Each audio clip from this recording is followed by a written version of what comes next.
not about spaceships. It's not about spaceships. It's not about spaceships. It's not about spaceships. Hello, YouTube.com.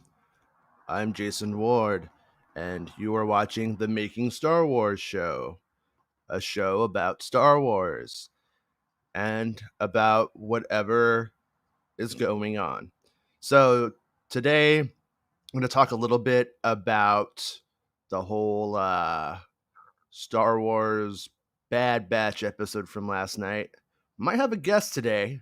I don't know if I scheduled it wrong, so we'll see. But we might have a friend on. And so basically last night was a kind of a big episode in a lot of ways. And I'll be honest that I'm a little bit mixed on it. It was like seeing Cham Syndulla,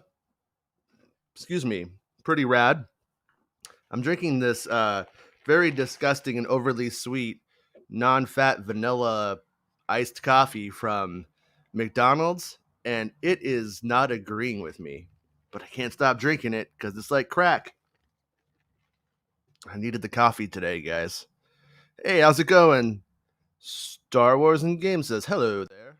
All right, so we got a special guest today, and I am super excited to have him dropping by, and it's Star Wars Santa. Hello.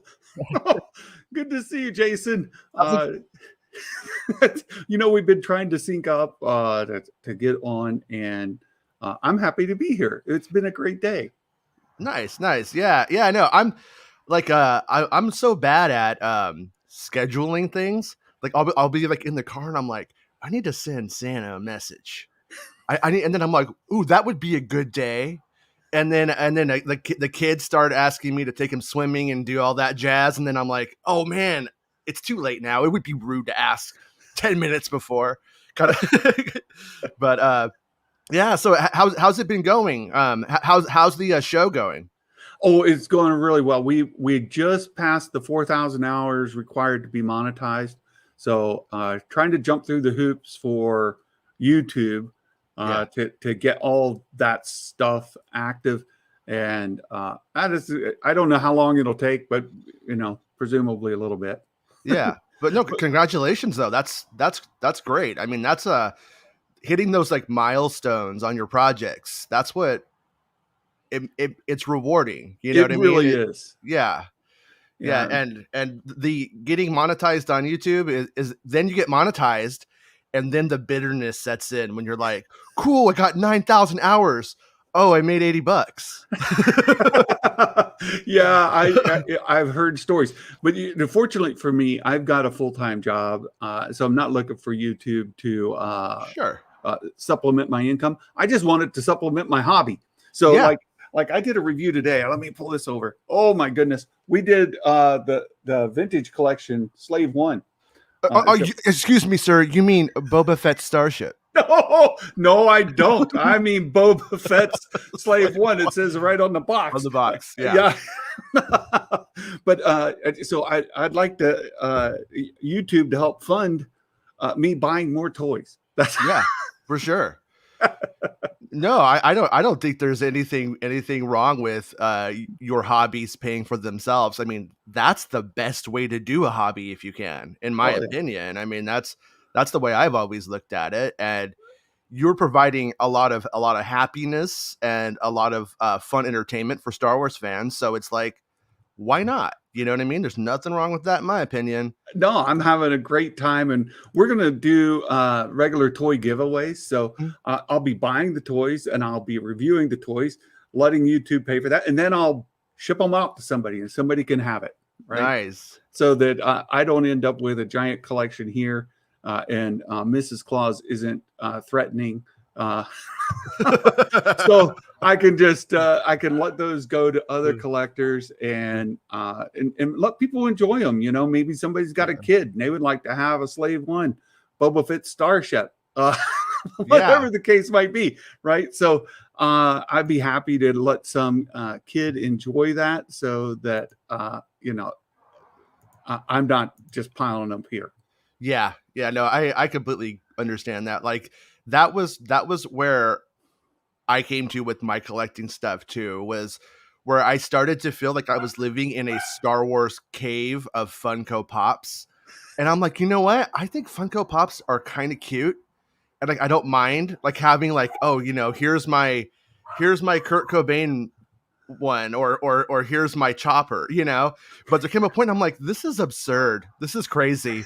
And it's and not knocking it if people want to live in a pyramid of Funko Pops, by all means. But it's like you gotta kind of like, this is my dwelling. What do I want it to be? Yeah. And you don't want Mrs. Claus moving to the South Pole. You want her on the North Pole with you. No, and in fact, I am a professional Santa Claus in Central Ohio, and I do online visits. So a lot of what I've invested in, the camera and the mic and the lights and all of that, is to help with visiting kids as Santa. Yeah. And it so happens that it's also helpful in making YouTube videos. Right. But with that being the case, it's nice to have toys here that I can share with kids. Right. Now, normally I try to keep more of the classic kind of toys, like, kids love trains. So I've got a train, that kind of thing.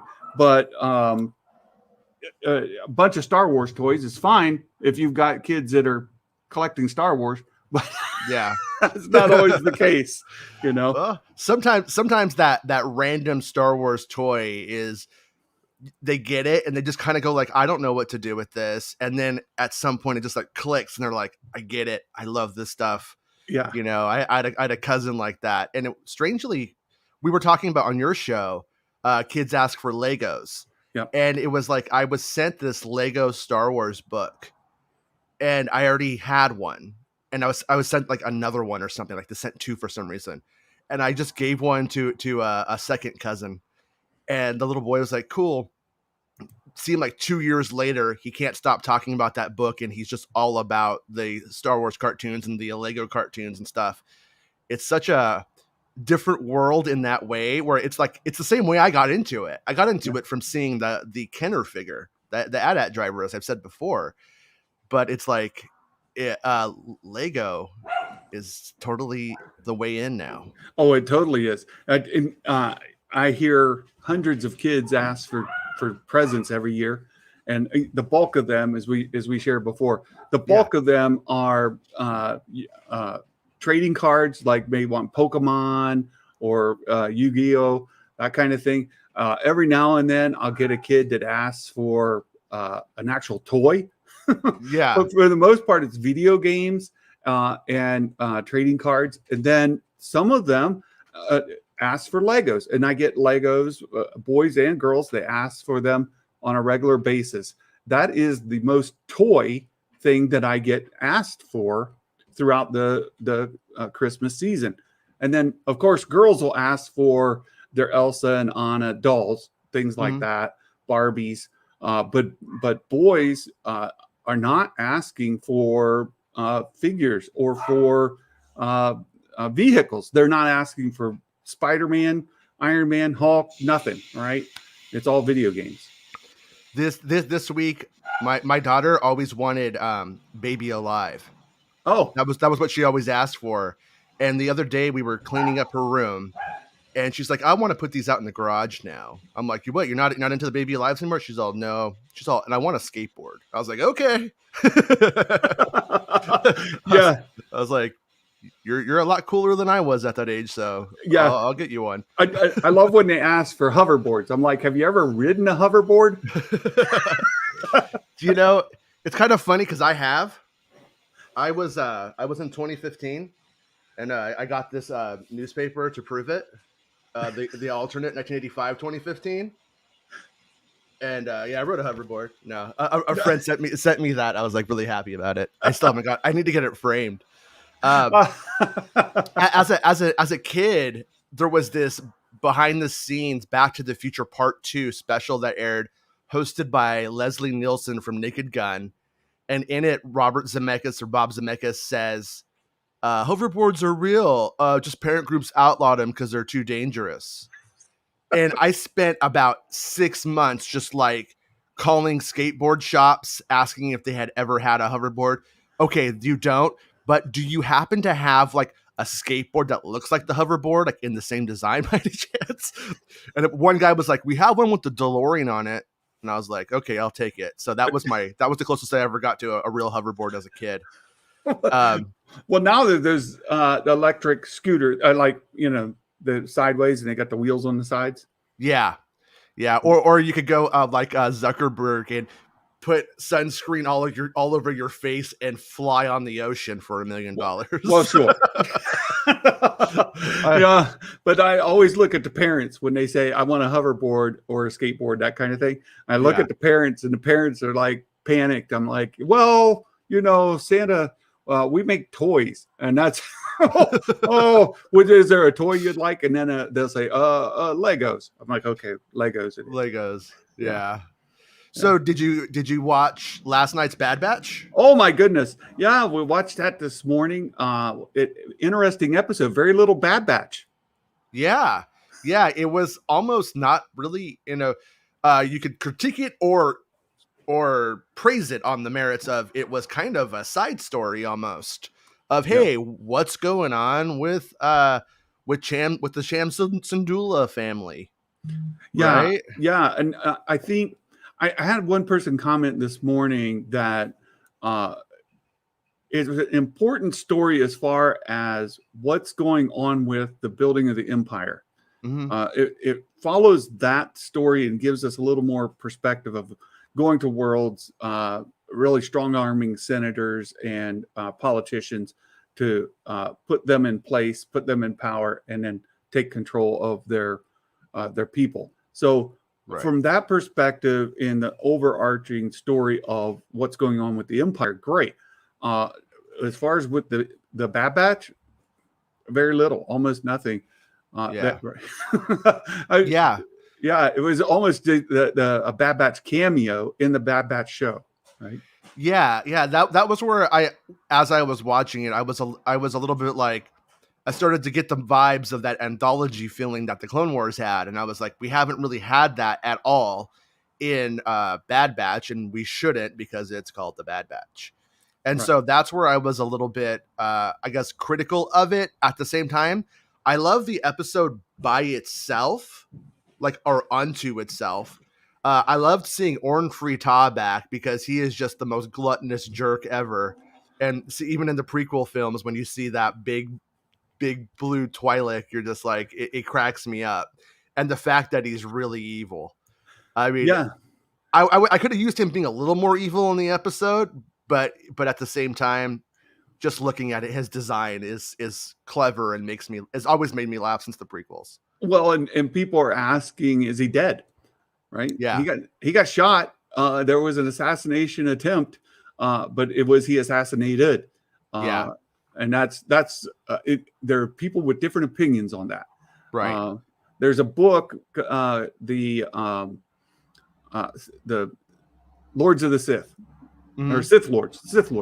That book, he's still senator for Ryloth, and he's a puppet of the Empire. Yeah. With Vader and Palpatine. Well, if he gets killed here, then he can't be alive there. Was that book from before the canon switchover? No, that was one of the first canon ones. Very first. Yeah. Right. Yeah, it was like right. I remember it when I read that book. It was like right around that time. Exactly. A New Dawn had come out, and then it was that after. Right. It was really early. Yeah. And it's a good book. It's a really interesting story. But if he's dead here, it's just more proof that Dave Filoni really doesn't care about written word. Or they're just not really respecting it.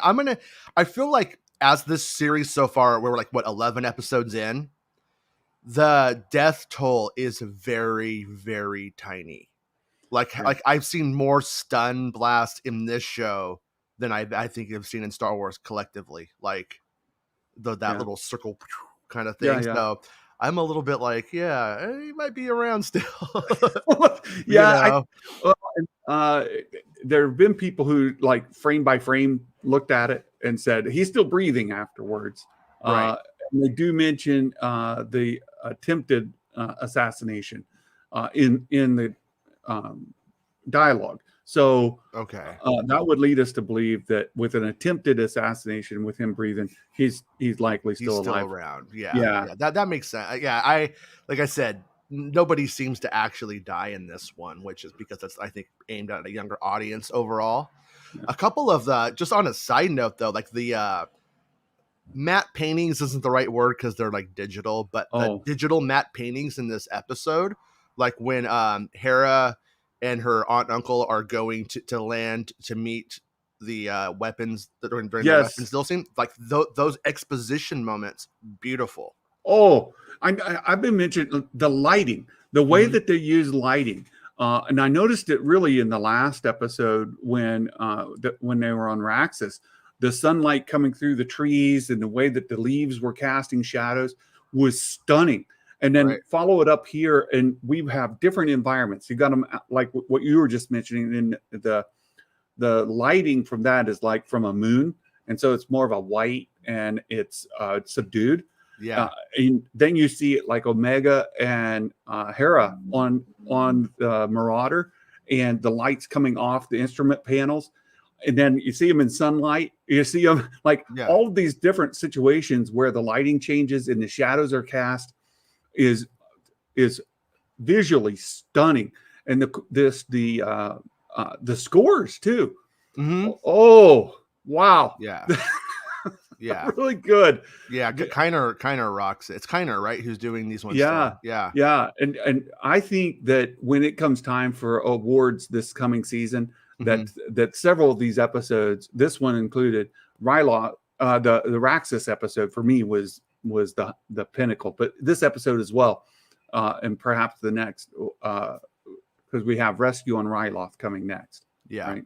So they're absolutely stunning and absolutely merit nominations.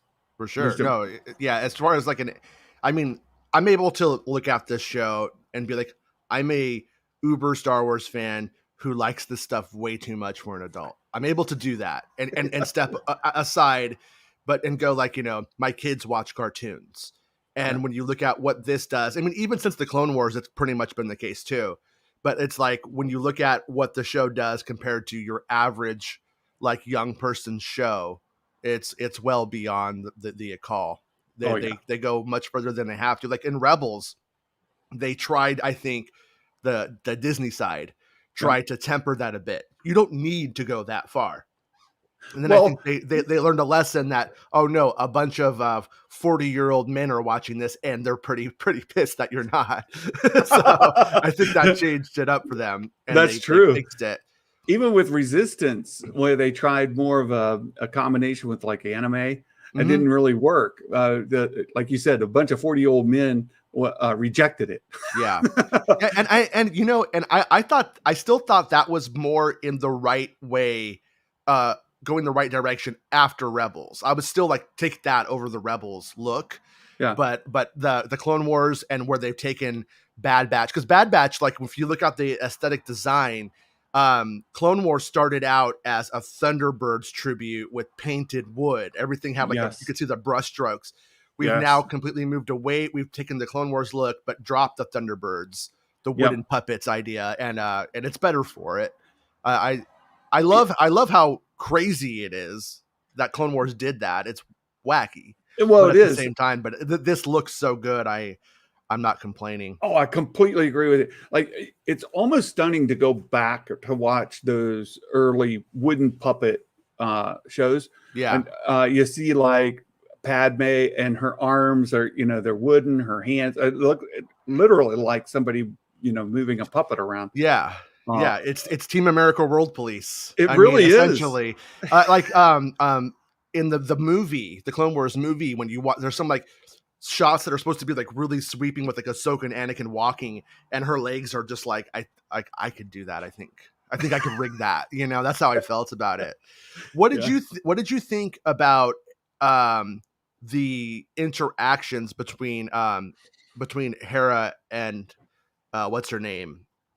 I keep wanting to say Omega. Afra today. Omega. Omega. I had Afra on the brain right now. Well, and a lot of people have talked about how this is like a Rebels prequel. It it really sets up Rebels. It is such a good connection with them that it makes me wonder if had you not seen Rebels, right? Had you never seen Rebels, seeing this and knowing that Rebels was going to feature Hera, you would think that maybe Omega would show up. Yeah. But we know she doesn't. So Right. it was a fantastic interaction. In fact, every time Omega gets to interact with other kids, it's pretty interesting. We saw it with LaQuane's kids in that first episode, or I think a second or third episode. Yeah. At the farm. Right, at the farm. And then there's another time where she gets to interact with younger when they rescued she helped let the Rancor loose, right? The Rancor baby. Right. There was a kid in that one. And then you see in this one with young Hera and her interaction with other kids every single time is really good. And it makes me wonder, and we've now seen two different senators where the Empire is taking over their planets. There's another senator we haven't seen who we very well could see, who has a very important daughter. I know where this is going. Yeah, that we could potentially see Omega interacting with a very young Leia. Yeah, right, like for sure, like infant toddler age Leia, and it would be interesting not only just for fan service, but to see Omega interacting with a child. Right. Yeah. My favorite moment between the two is when Hera wants to come aboard, and she does the equivalent of asking her dad, can she come aboard, and then tells her no funny business. I liked when there was a little bit of that, I'm going to challenge you and I'm going to be cool about it, kind of stuff. Yep. And then it got really quickly. It was a little fan servicey, because these are two beloved characters, so everything has to be kind of perfect now. Yeah. I kind of would have liked to have had a little bit more of that sass back and forth, kind of, because that's how I like my Star Wars characters, more of that A New Hope kind of thing. Yeah, they're gonna love each other, they're gonna be best pals, but they give each other crap because it's what they do out there in the wild. But the moments that if they did do it, I appreciate it a lot.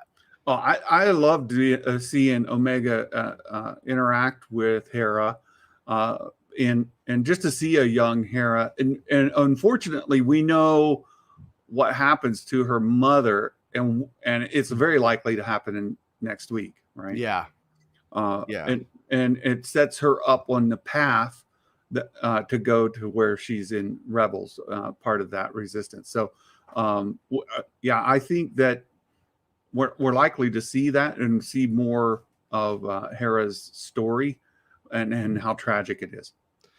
I felt like them telegraphing that was when she goes out to the location and is doing the spying, and then the mom knows, and she's like, I have my ways, and you're like, oh, she's the best mom. Once they did that, that's when I know, oh, she's so dead. they're so making sure that she was cool, they were cool. Okay, now it's okay to, because that's in these kind of shows, that's what that says to me anyways. If I'm wrong, I'm wrong, but no, absolutely. And you see that she has, her mom has a little bit more understanding than her dad does. Yeah. And her dad is like, I don't want you to learn how to fly, because then you'll get involved in things, and I don't want you to get involved, and I want you to live peacefully and not be caught up in all this drama. And so he's trying to protect her and keep her away from things. Mom is sort of turning a blind eye to things, but knowing, right? She is overwatching, but she knows that she's out doing things that her dad would not approve of. Yeah. But when he said that, the first thing that popped into my mind was the ghost coming out of hyperspace in episode 9, and I was like, dude, you had like 3 years of this. You know, she's gonna. Oh man, you have no idea what's coming, homie. It's not good. No, it's not good for Hera, honestly. No, and so Hera's going to go on that path, and with her mom dying, and her dad being the sole caretaker, and that friction building between them, and her going her own way. They're setting it up, right? I mean, it's, and like I think you said it really well. They telegraphed it pretty loudly. Yeah, I felt that was the case.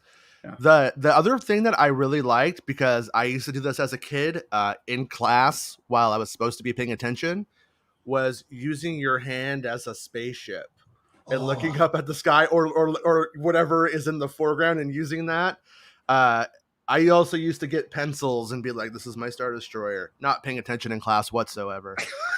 I was actually a good student, but once I was done, that's where my head was. Well, same thing like driving down the road with your parents in the car. We didn't have air conditioning. You rolled down the window. Yeah. And putting your hand out the window and then letting it, tilt it and be like flying your hand. Same idea. I used to like to do that and also look at the power lines because it looked like they were kind of animated and how they would like kind of jump. But anyways, I appreciated those moments. And at first, I watched the episode twice. The first time I was like, that's cool. But I'm like, this is like not the Bad Batch, Right. And then after I just accepted what the episode was, I mean, the episode is context, essentially. And the week before was context too. It was exposition and context. Yes.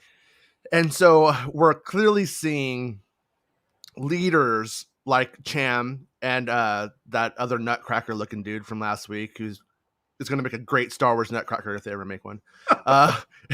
You're seeing the senators who are going to be part of the early version of the Rebel Alliance or the first senators to rebel and set the stage for what happens when you don't. Yeah. And Cham, like, I actually liked how they handled him, because at first you would have thought Cham is going to be like, they ain't taking our guns. Like you thought that's what you would think. He was going to be like that dude. And in this context, like rightfully so. At the same time, the dude fought in a war for like 3 years. They did what they set out to like do, and him questioning like, is this the end of that? Am I in my own head fighting a war that has ended? Like, we're tired. Is this it? It makes sense. And in truth, like when you get down to it, people who resist the system, even when they make change, they don't make it out. Like your Dr. Martin Luther Kings, they make a difference, but they usually don't survive. They usually are in some way or another, like beaten into submission or just fall in line or die. And in this instance right here, I think it's like Cham, we know, lives a bit longer, right? Yeah. Because Cham is mentioned Cham is mentioned in that. Is Cham mentioned in that Sith book? Yes. Yeah, he is. He is. Mm-hmm. Yeah, in the Sith Lord's book. That's right. Yeah, and you stroked a nerdy bone for me. Yeah, with actual history, right? So many people don't know. I was a social studies teacher, history teacher for middle school for some time. So, nice. Before I became a programmer. But you go back to the American independence from Britain. Those people signed their lives away, right? They knew we were signing our death warrants right here. So, and for many, it doesn't end well, right? So, you end up with George Washington, sure, but there's other guys that didn't fare as well, and they were fighting for their absolute lives because they decided to stand up against it, and many people weren't willing to because the cost was way too high. And so here's Cham at that intersection, right? Is the cost too high? Where do I go? Which direction do I choose? And he doesn't want to go, full tool of the Empire, but at the same time, he doesn't want to put his people at risk. It's a great crossroads, great moment to show on screen because it is real life. Like, it's Star Wars, it's fun and all of that, but it is also real life when people have to make these decisions as a people. Right? What are we going to do as a people? And it's really good stuff.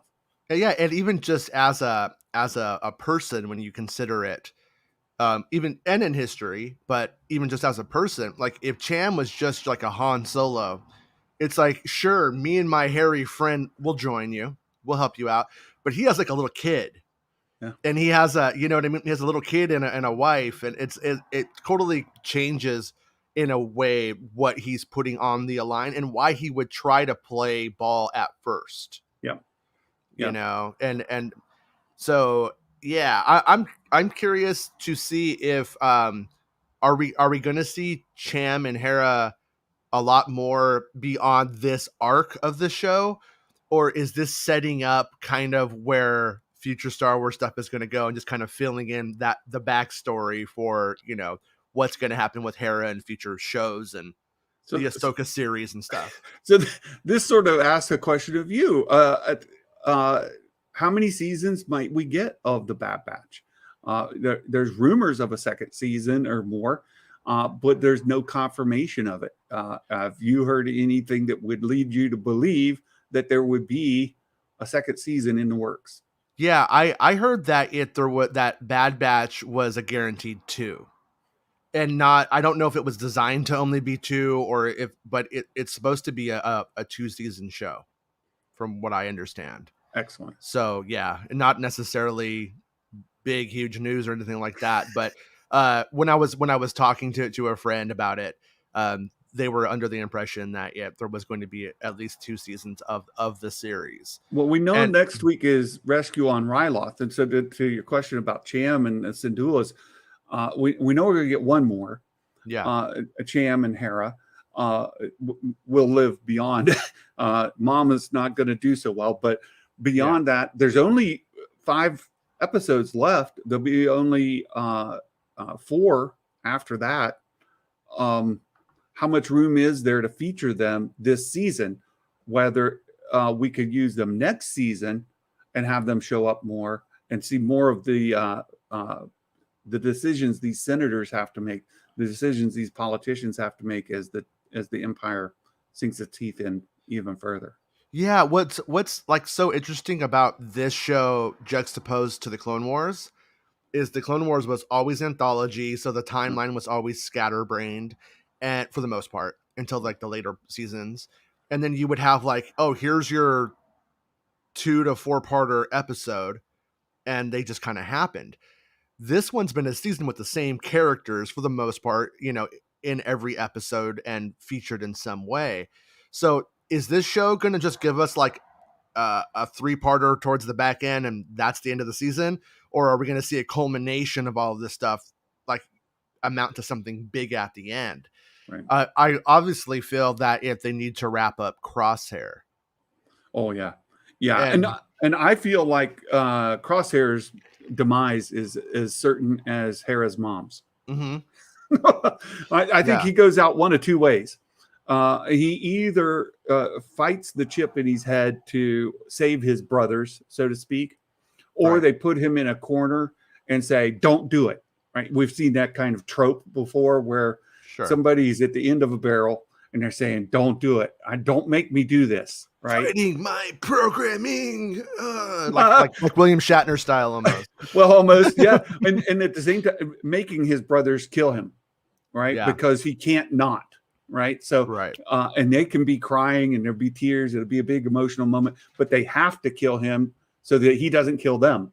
And, you know, he's fighting his programming, right? As you say, he's fighting his programming, but they have to kill him. And that would be tragic. And it would be something mortal for them to have to deal with. And so either way, he dies. That's how I see it. Right. Yeah. What's weird about him as a storied character is that you feel like the Bad Batch is a unit, and so you believe he's going to be redeemed and he's going to come back to the good side, if you will. Yeah. But they were from the very start telegraphing where he was going to go. And so it's like, it makes me go like, was the dude ever actually good?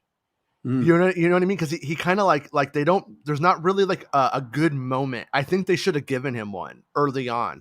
Looking at the whole thing collectively now, I'm like, maybe there should have been a moment where like, this guy's a cool guy, Right. you know. But he didn't get one. He was always like, you guys are dumb, and it kind of like that's just like where it started at with him. Yeah. And but I do hope. I mean, if he dies, that's one way of resisting the programming in death.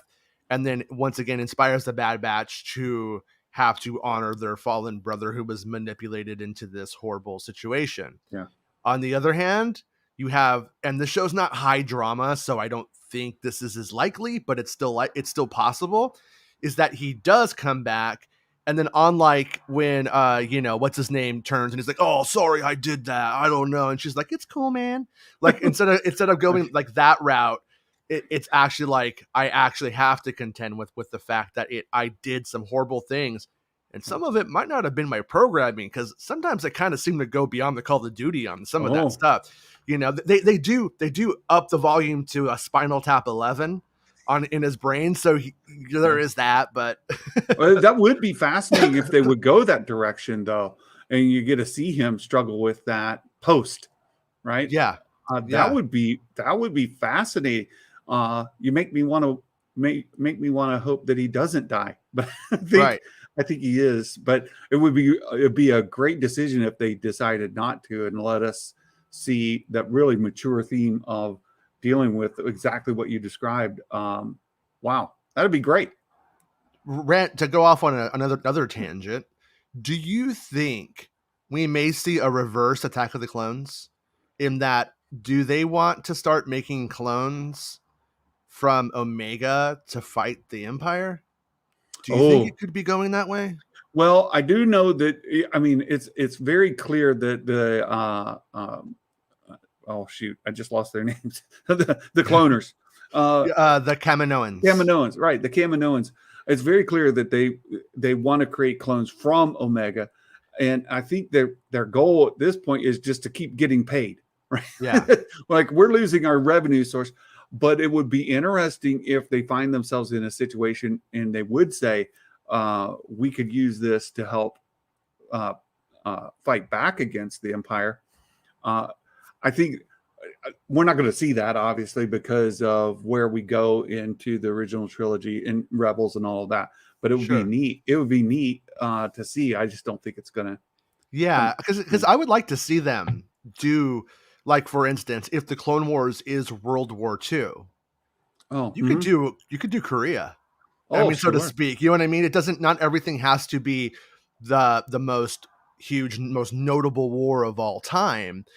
In between there, but you could see this kind of crushed clone revolt from them at some point. Like, I would like to see them do it, because I mean, it is called Star Wars, and they are just like, you know what, that 20-year period when Luke Skywalker's growing up, we're gonna live there. Like, they know, because that familiarity, people want TIE fighters, Star Destroyers, stormtroopers. They want what's Disney wants what's recognized. Sure. They don't necessarily want them to reinvent the wheel. Like when Bob Iger bought Marvel, I believe he said, we didn't buy Marvel to make new characters. Oh, I think that was a quote from Bob Iger at the time. And I think that says a lot about Disney's perspective on when they buy an intellectual property like this. So you've opened the door to me to ask this other question that came up from today. Okay. Before the season started, Hasbro announced several figures that they were building around the Bad Batch. One of them was in the Vintage Collection line. It was a collection, and one of the characters in there was called Captain Ballast. I saw that. Yeah. Yeah. So we're 11 episodes in. We've not seen Captain Ballast. However, if you look at that character, at that figure, and then you look at this episode, it's very clear that this guy, what was his name? Hauser. Hauser is Ballast. So we have a new character. We got a new figure, but the names don't match. Yeah.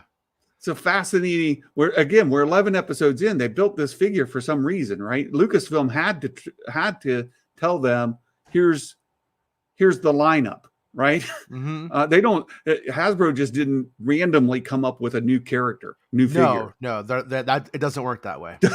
Yeah, it doesn't work that way. All right. Yeah. So they came up with it from somewhere. Ballast. At least at this point, the speculation is that was an early name and that was changed. Which, if that's the case, and you find a Ballast, you should buy it. Right. Yeah, because there may be a variant coming. It'll come on a new card. On the other side.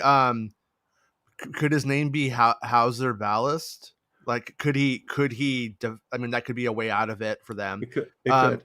He seemed cool for a bad guy. Like, when they're all super evil, he's like, "Hey, I'm supposed to report you, but I'm not going to do it this time." So so he was kind of the good cop, if you will. Right. So maybe, and he didn't die, right? We didn't see him die in this episode. Nope. So he's good. Yeah, so maybe there's more coming, and I remember that. I just came across that recently too, and last night I noted that same thing, but I didn't think much more on it. I forgot about it. So good recall on that one. Well, we've been talking about it. I do these toy reviews and things, and I've been collecting some vintage collection figures, and it came up and there's a lot of discussion. Could Ballast be a code name? Yeah. Who knows? But again, we're episode 11, right? This was episode 11. We were just introduced to him for the very first time. Yeah. The figure was made for a reason. You got to believe that. Well, we know for sure he'll be in Rescue on Ryloth. But what will he do? Will he help them escape? Will he become part of the resistance, the rebels? Will he side with we don't know. What's his chip function? What is it? Is it on? Is it off? What's going on? A lot of good questions around Captain Ballast, or as we know him at this point, Hauser. Yeah, because if he was purely in Order 66 mode, you don't think he would be like, hey, I'm not going to report this one next time I have to. So yeah, that's. I'm actually looking forward to see how this plays out, if at all. Now. Yeah, and Mark Hamilton, Ballast is going to be a mole. He very well could be. Yeah, so many opportunities, ways to use him, and I'm curious to see where they go with it. I'm curious too if we're going to see the Boba Fett thread picked up in this season or not, because we are kind of getting into that back end of it now, where it needs to kind of go there if it's going to. Yep. So I'm gonna have to assume, I don't have the episode titles in front of me right now, but after we get out of this Ryloth period, that's where it becomes possible. Yeah, I put them in my notes earlier so I can pull them up. If you got it there and it's not a problem, by all means. I do. So Rescue on Ryloth is next, and after that we have Infested. Infested. So there's a lot of thoughts about what that could be. Is the Empire infesting the galaxy? Stormtroopers infesting a place? Do we have Troubles on or Tribbles, whatever they're called, on the ship? Tribbles, right? Tribbles. We have a Tribble infestation. Ice spiders are popular. Maybe there's some of those. Right. So Infested is episode 13. 14 is War Mantle. That's got to be the Dark Trooper program, right? I would think. That sounds like a very good educated guess. That's what I'm guessing. And then there's 2 episodes after that, 15 and 16. So if War Mantle is giving us the Dark Trooper program, then and presumably Crosshair leading that group, then 15 and 16 become the introduction of Boba Fett somewhere, or he's not going to show up. Yeah. It feels to me like he should, because he's been mentioned. He's name dropped, right? Yeah. Alpha and Omega. Alpha is sort of an important part of that. I mean, it would be really, really weird unless the season 2 is already into production and these things were simply peppered in as they knew where they were going in the future. Kind of like when we saw Boba Fett show up in season 1 of Mandalorian, we just saw his legs. Yeah. You know what I mean? Because they Yeah. knew where they were going to take it and introduce that mystery. Yeah. But yeah, I kind of hope they don't go that way, because like there's such like a level of diminishing returns on being excited for, like when Captain Rex showed up, I was like, cool, but I wasn't like, if that was the first time I had seen Captain Rex since the Clone Wars, I'd be like, what? But I wasn't like that because he's come back before, and then we're gonna have a Boba Fett TV show coming out in live action. Going to be hard to really like make that exciting just for the Boba Fett reason in that show by itself. Mm-hmm. In my opinion, anyway. I know some people just get really excited for Boba Fett. Not knocking it. Well, yeah, and we saw Boba Fett in that Visions footage as well. Yeah, I mean, Boba Fett's everywhere. Which I classically, at least classically to myself, thought was a Boba Fett spaceship the first time I saw it because of the perspective. Right. And I was watching it on my like little phone on the stream, and I'm like, did they just make a giant Boba Fett spaceship? And then somebody's like, nah, dude, you're looking at it wrong. Like, okay. That's fantastic. I feel, to me, and I mentioned it earlier, we've seen senators dealing with the Empire, how they are dealing with it with their people, and Bail Organa is set up to show up, and it's absolutely set up to have Omega meet an infant or toddler Leia, and for that to be your like big cameo, other than of course Cad Bane, but and not to diminish at all Hera Syndulla, but it would be a big deal to have baby Leia and maybe see Omega holding her, swaddling baby Leia or something like that. Wow. That could be a really huge thing. And Bail Organa, we've already seen 2 other planets, 2 other senators, and it would make sense to see Bail. If I was writing that, I would have the Princess of Alderaan kidnapped, and the Bad Batch has to save her, because then you have the Bad Batch literally saving Princess Leia, and that's awesome. Like that's how. I mean, and that kind of stuff is completely possible. Sure, they could take it that way. Oh, and you could write it in to get that leverage against Bail. Yeah, right. Like they want Bail to comply. Bail's being resistant. Well, we're going to hold your daughter as hostage, right? Yeah, and that's the one thing about Bell, I think, that is a little bit more difficult for them to contend with in this show. Like in this show, things are just super black and white all the time. Yeah, you know what I mean? Like, oh, I'm gonna resist. No, I must do what's right for my people. And it gets arrested. It's like, you moron. That's not how you do what's right for your people. But at the same time, like, it has to be very clear to a 7-year-old.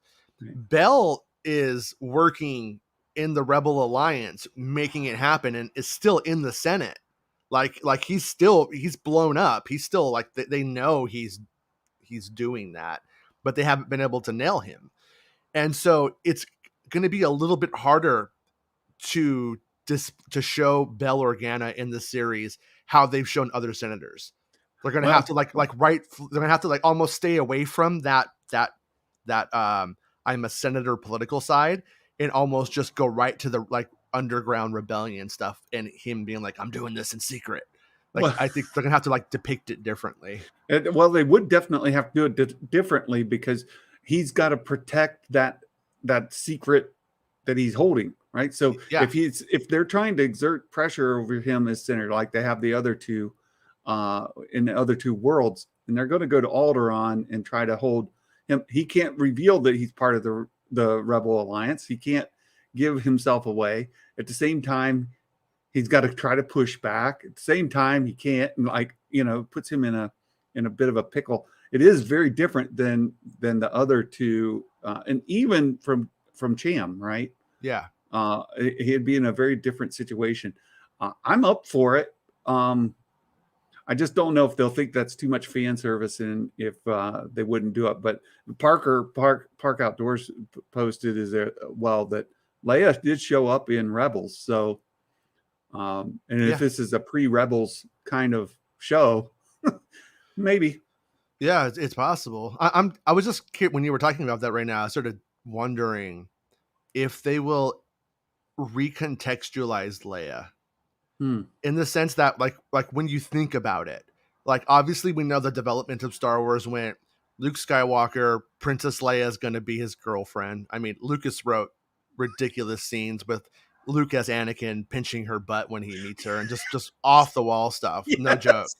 And yeah, it was just like, what? So you know, it's a different time, man, different time. But then you have, and then obviously he retcons that by Return of the Jedi, makes them brother and sister. Yeah. And then when we get to the sequel trilogy, you're like, oh yeah, like Leia's a general, but we're like, this kind of doesn't make sense. Like she should have been in a way as big of a hope as Luke. And then we start to see that she becomes like a Jedi for a time and goes on the path and all this stuff. I'm kind of curious if they're going to recontextualize Leia's childhood in any way to make her more like, how were they looking at her? Because that's the one thing about her past right now that doesn't make sense to me. Yeah. Is she's like, were they just like, we want her to live? Like, why choose Luke to go on this path? If Obi-Wan and Bell are cool and Uncle Owen won't give Luke the lightsaber, why doesn't Obi-Wan just go, hey, Bell, here to pick up the kid? You know, like why didn't that, like, what's going on there? Like, I kind of want to see them flesh that out more. And there's two good answers to that. And you kind of already touched on it, because in A New Hope, they weren't brother and sister yet. Yeah. And the other thing, I saw somebody ask this question on a forum the other day, said, why didn't Vader sense that Leia was his daughter when he was on the Canon 4 there in A New Hope? Yeah. Well, because she wasn't his daughter yet. That's why. Yeah, right. Lucas didn't think of that yet, or didn't commit to it yet. Right. You know? So now you got a retcon, like, well, why didn't he? Well, okay. Yeah. But that's true. So I do think they could go back and recontextualize Leia's backstory.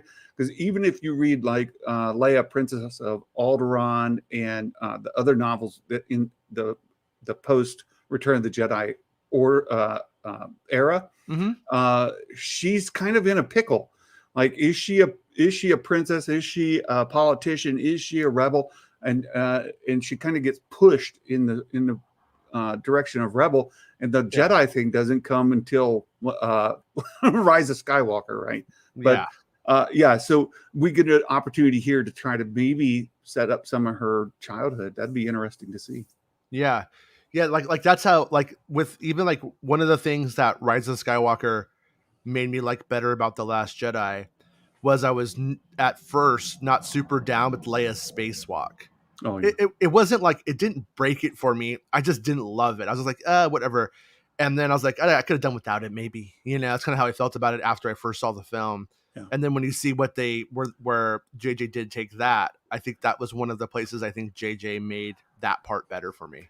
Yeah, that whole spacewalk thing I thought was filmed really poorly. The Last Jedi is a beautiful movie, beginning to end, except that scene is awkward, and it just doesn't really land or look good at all. Yeah.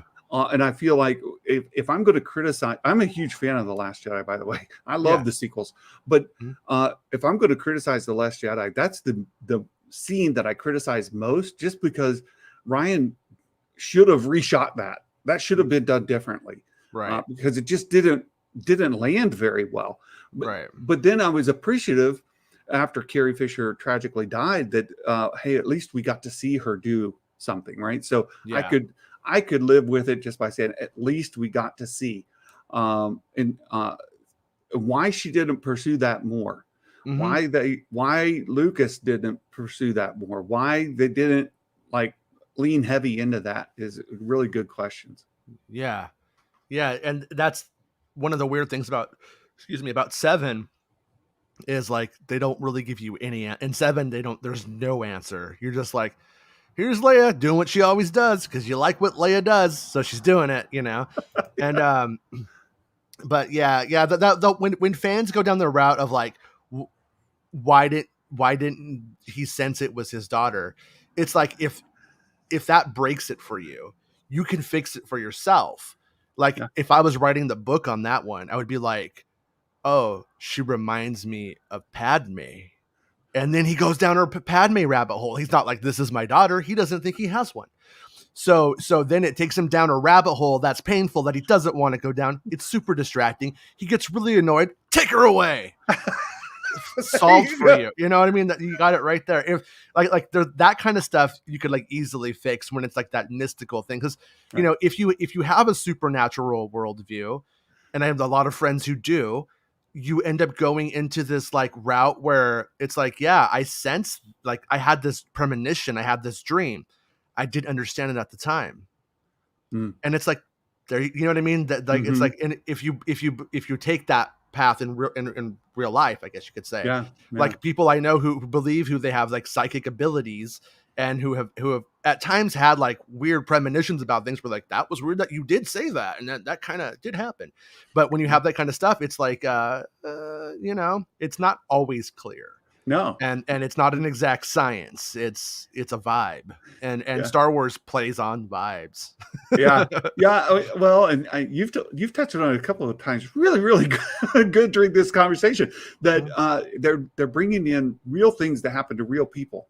And that's the kind of thing that happens to real people, people of faith who wonder why God's putting me through this trial. Or as you mentioned, people who are more into the supernatural, any of those kind of things that composes the bulk of humanity.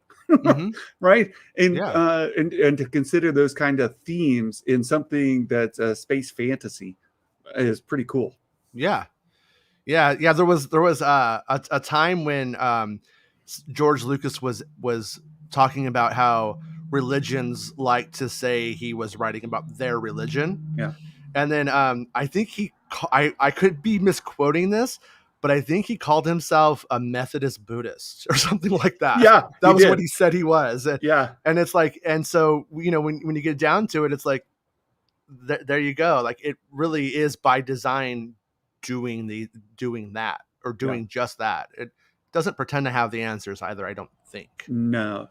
Well, and Star Wars is best when it doesn't. Yeah. Right? When it does feed you the answers is when it causes the most controversy and problems. You're not wrong, Mr. Midichlorians. No, not to call you that, but you know what I mean. No, I know exactly. I'm looking at you, Midichlorians. is if you get too specific, and that's what J.J. Abrams was completely aware of. Yeah. He was like, everything's cool when people are going along with the little green man, the hairy dude, and the robots, and the Star Destroyers, and the X-Wings. Like, that's what they want. When you get specific and you define their fantasy or their worldview or their fantasy for them, that's when it starts to break down. So it's like this really fine line that you have to walk in it, where it has to say something to the majority of the audience, but it can't knock you over the head with it. Right. And George Lucas at times was like in the prequels was like, I want to be very specific with you right now, what I am saying and what I am doing. And it left no room for the fan to take what he encoded and decode it on their own terms. Right. And if you're not with me, you're against me. You're like, what? Right. only a Sith deals in absolute. Just like, what are you telling me, George? That was very absolute, though, George. No, I'm totally not talking about George Bush. No, that's coincidence. I didn't even what? Yeah. And like I feel like in like a couple of ways, like that's where like I both respect George and feel bad for George at the same time, and also be like, dude, you were just in that position. There's like nothing you can do. Like, not to go too far into politics and not to go too far off the rails and offend anybody who just wants to chill and talk about Star Wars. But we do have a political doctrine that's called neoliberalism. Yeah. And neoliberalism is not liberal as in like, hey, Pride Week. It's not that. It's liberal economics. Yeah. And this was really put forward in the 70s, and a lot of people really bought into it. Lucas was one of the earlier people in pop culture to start to go, this trickle down economics isn't for me. Like neoliberalism isn't good. And he started to like kind of tell stories against it. Yeah. And when you get, and that's not to say he's not a capitalist. The dude is the biggest capitalist you can imagine. So Right. he just doesn't believe that anything goes, Right. as the Indiana Jones song goes. Yeah. And Yeah. and so you kind of you have that, and in the prequels he's like, man, like this is important to me and I want to talk about it. Yeah.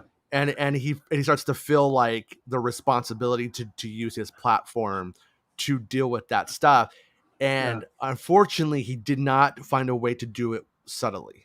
No, he didn't. And like I think you said really well, he found himself with the platform and he had something he wanted to say. Yeah. And so he just said it. Like he didn't really care. I'm gonna say it. Now it kind of steer us back a little bit, not too far away, but a little bit. Leslie Headland has done several interviews lately where she kind of addressed the same thing. And she is asked all the time because of her sexuality, her involvement with the LGBTQ plus, all of that. She gets asked these questions about the importance of her being a lesbian and a director in Star Wars and bringing her queerness into Star Wars and all of that. But because that's the society we live in. And the interviewers keep asking these questions of her. Yeah. But I found her responses to be encouraging because she goes back to this concept of, I want you to be able to interpret it with your life.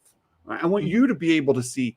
There are people who see Luke Skywalker as being bisexual or whatever. Well, if that's what you see because that's what you associate with, then fine. I don't have to tell you he is or isn't. I can let you interpret that. That's what Mark Hamill told one of the fans in that kind of famous interaction, which is rather sweet. Exactly. And she's saying the same things. She quoted Mark Hamill in that quote in that interview. Yeah, you're right. Yeah. And so she's saying, look, there are going to be these characters. They're going to be, because it's part of my life. It's part of who I am. But I wanted to leave it open for people to interpret themselves.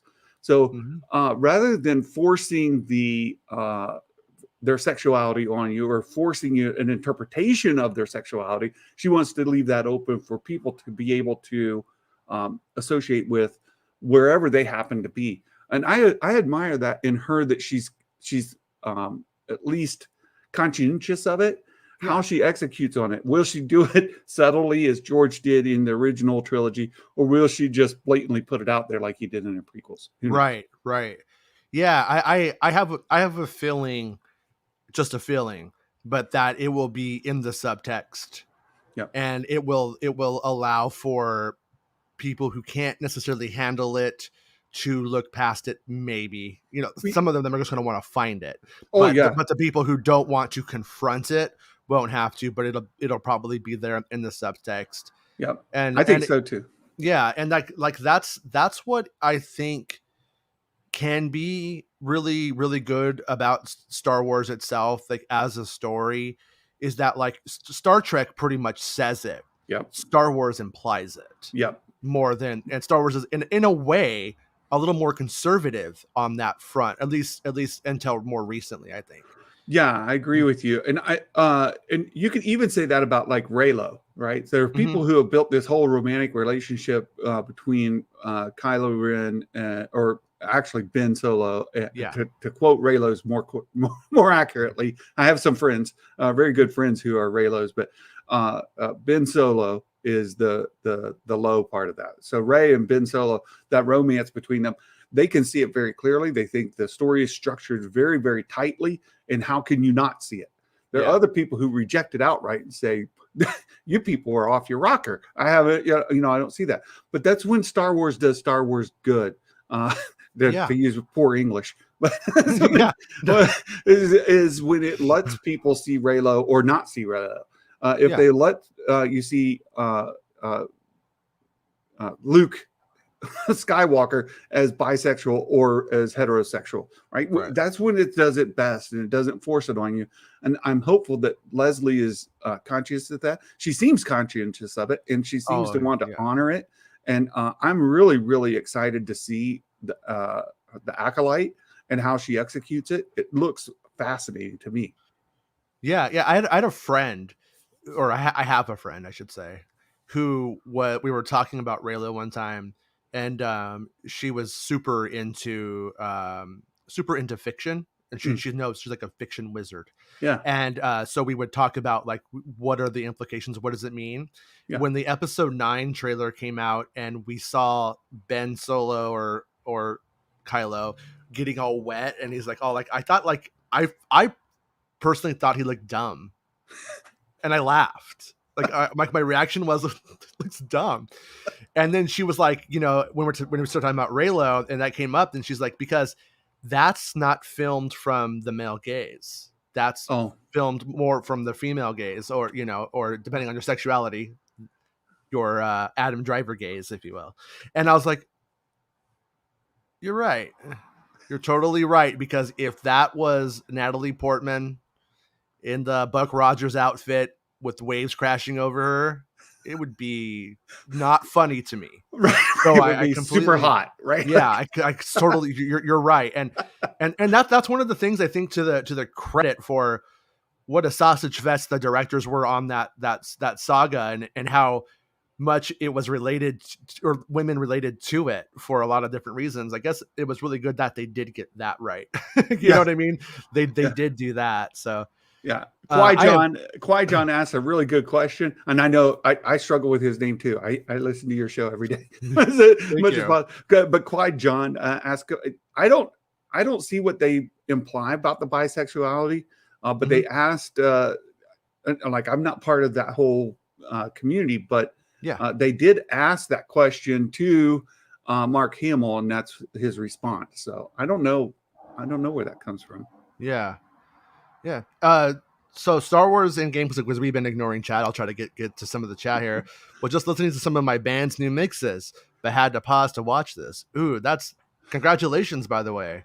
That's I have just got bass lines from Randy today, or one bass line from Randy, and I'm ready to send that off to get mixed. So I know the feeling, and I hope it's going well, because that's when you either feel like a new man or you feel crushed. But I hope it's going well. Since you're bringing it up, I assume it's going well. So you ever playing any bands or anything, Santa? I'm a musician. I was a musician, but I played trombone. So oh wow, not in a band like that plays popular music, but I was in a band that played like John Williams stuff. Yeah. I in 6th grade, I was put into band, and I wanted to play guitar. They had a guitar. I didn't get it. This other kid named Max got it because he's a little punk. And they gave me the trombone. Nice. I, for days, could not even make a sound with it. They're like, I can't whistle. And they're like, this is how you do it. I'm just like, I couldn't do anything. And I ended up going into computer class and getting a guitar at the same time. One of the highlights of my career as a musician is I got to play part of the USO tour with Bob Hope. And so I was actually on stage with Bob Hope. Really? I was a member of the band, right? I was, so nobody knew I was there except me. Yeah. but I was on stage with Bob Hope, and we stood backstage. Before we went on, I got to see him backstage. It was a super exciting time in my career.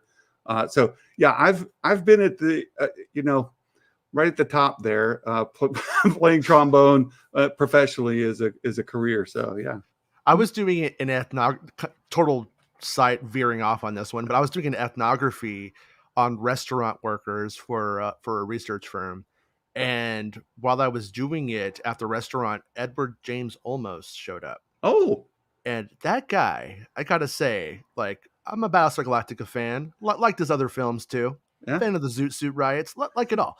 But I was like, that dude came in, was super like not about himself, sat down, like ate his food.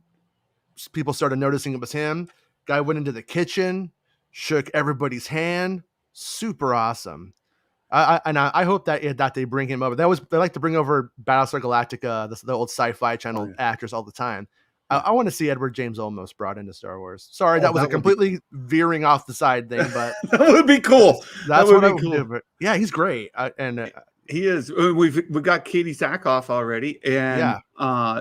somebody was throwing out there the possibility of another Battlestar Galactica co-star with Katie coming in to be Sabine Wren. I can't remember the actress's name at the moment. She's got more of an Asian. Oh, I know who they would be suggesting. I can't remember her name either. But yeah. So we could get her as Sabine and get Edward James Olmos to come in. And Edward James Olmos is Thrawn. There you go. There you go. That could work. I'm for it. Richie says, pretty good episode. Aspects of Bad Batch is what I thought Rebels was going to be. Yeah, me too. And so, you know, they're eventually getting to what our expectations were. So it all kind of completes. All right. So, hey, everyone. FYI, Jason, D's rhymes with Fez. So, Dez, Fez, not Fees. All good, man. Santa. All right. So, it's Dez, like Desi Arnaz. There you go. Dez, like Desi Arnaz. It rhymes. Hello. Says, hey, how's it going, Jay? Ducky Momo says he stole your gangsta shade, Santa. That's good. I'm hoping if I could get around to it, if I'm not lazy and if I can just get things together, I might try to go like a green screen back here, or I might do what Rob was doing and like get some colorful lights and like make it look better. But like I said, I don't want to clutter it. I did Titanic Sinclair drew me a picture, one of my favorite music artists, and up there and sent it to me, and I hung that up there, even though you can't really see it. But also you can't really see it, but I'm wearing my Indiana Jones and the Kingdom of the Crystal Skull shirt from 2008 that is super faded. So when I do Santa stuff, we bring up the wow there, right? And I've got my got my Santa glasses. We can go full Santa on you. That can happen. I appreciate that. Christmas is my favorite holiday, so there you go. I'm all about this. You always want to be cool and be like, no, it's Halloween. But in reality, no, it's Christmas because I like candy, and it turns out you usually get candy at Christmas too. So what's with funny, other stuff, like these are actual glasses. They're not just props, right? So when I'm at the age when I have to look at things close up, I need them. And yeah, I was trying to read through some instructions last night, and my oldest daughter was over, and she's still not used to seeing Santa in the house because she's dad. Before this happened. Right. So I'm sitting at the kitchen table and I've got my glasses on. I'm reading. She's like, Dad. Like, I can't see. So there you go. Dude, like when I was young, I had the best vision. When the jocks would be coming for me and Randy, I would see them from a mile away and be like, we need to boot. They're going to beat us up. Let's go. And so I had really good vision, and I'm finally to the point now where I feel like my vision is junk. Like but when I get it tested, they're like, yeah, you just need reading glasses. Your vision is not bad, dude. And there you go. Like, I can get you so good. I can get you some really cool reading glasses. They look great. Yeah, I know that, and these are my other Ray-Ban reading glasses.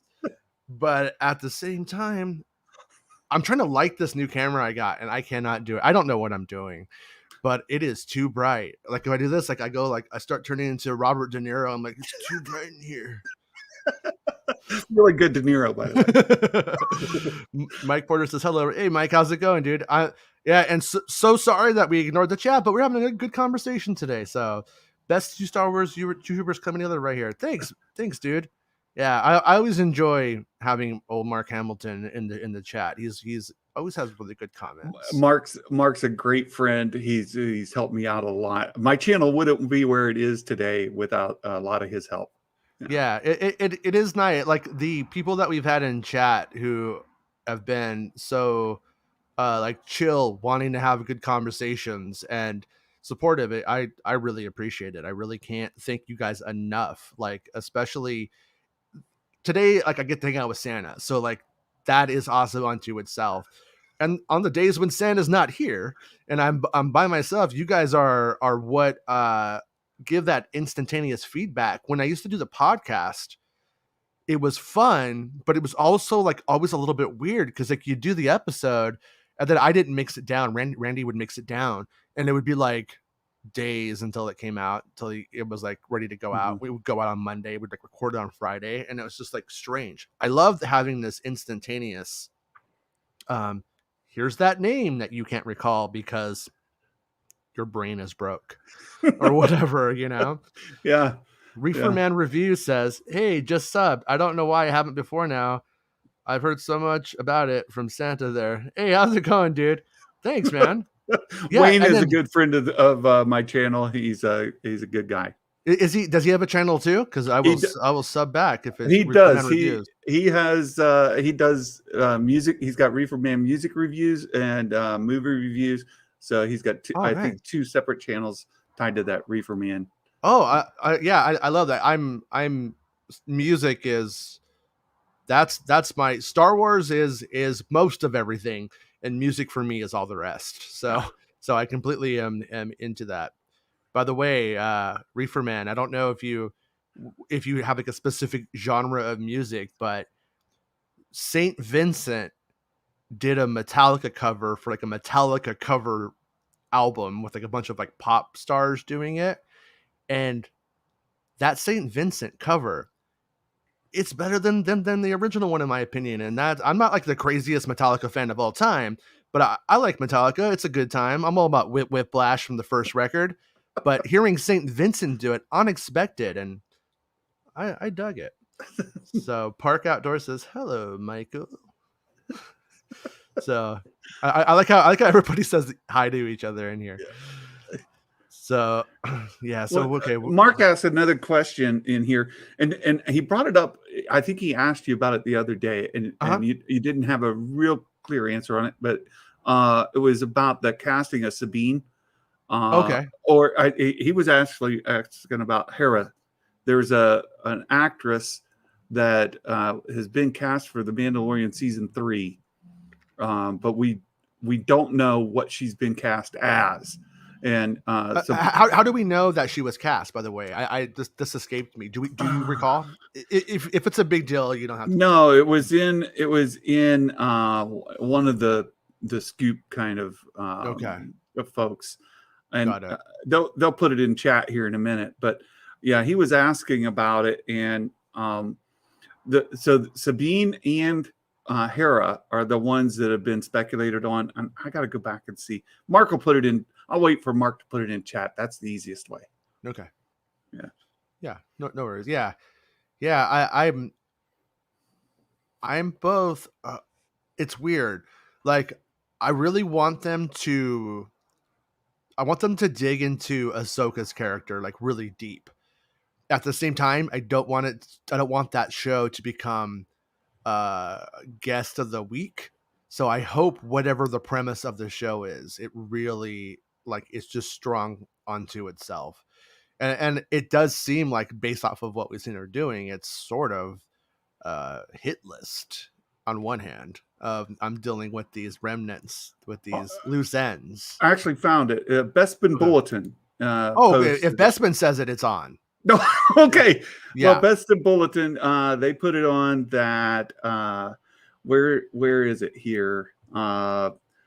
Ran by Charles Murphy. Blah blah blah. They were looking for Drash is the code name of a British.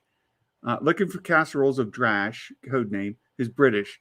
Defier of authority, self-assured, cool, part of a street crew, so on and so forth. 18 to 24, and then Sophie Thatcher.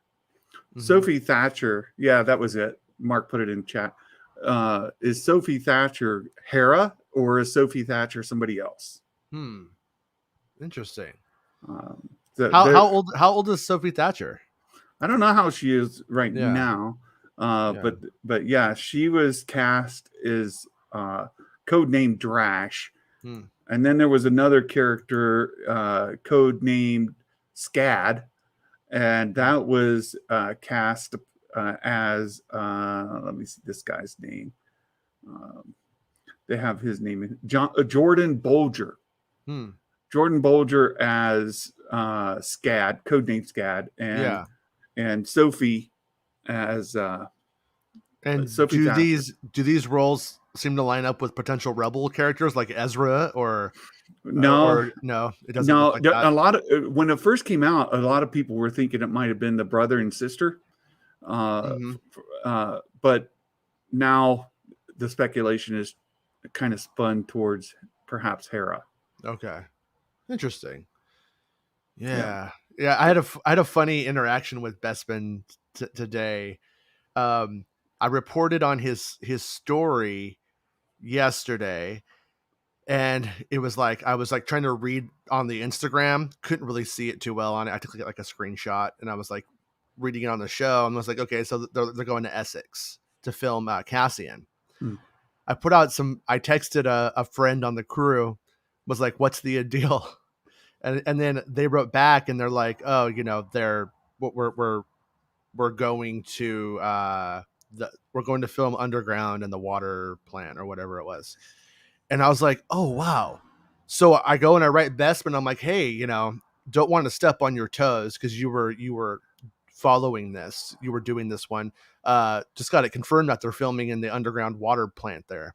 Not the farm area is just a car park. And then he's like, dude, that was in my story. And I was like, oh, well, that was a huge waste of time for everyone.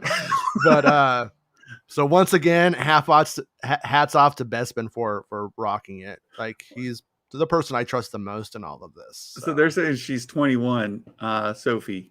Okay.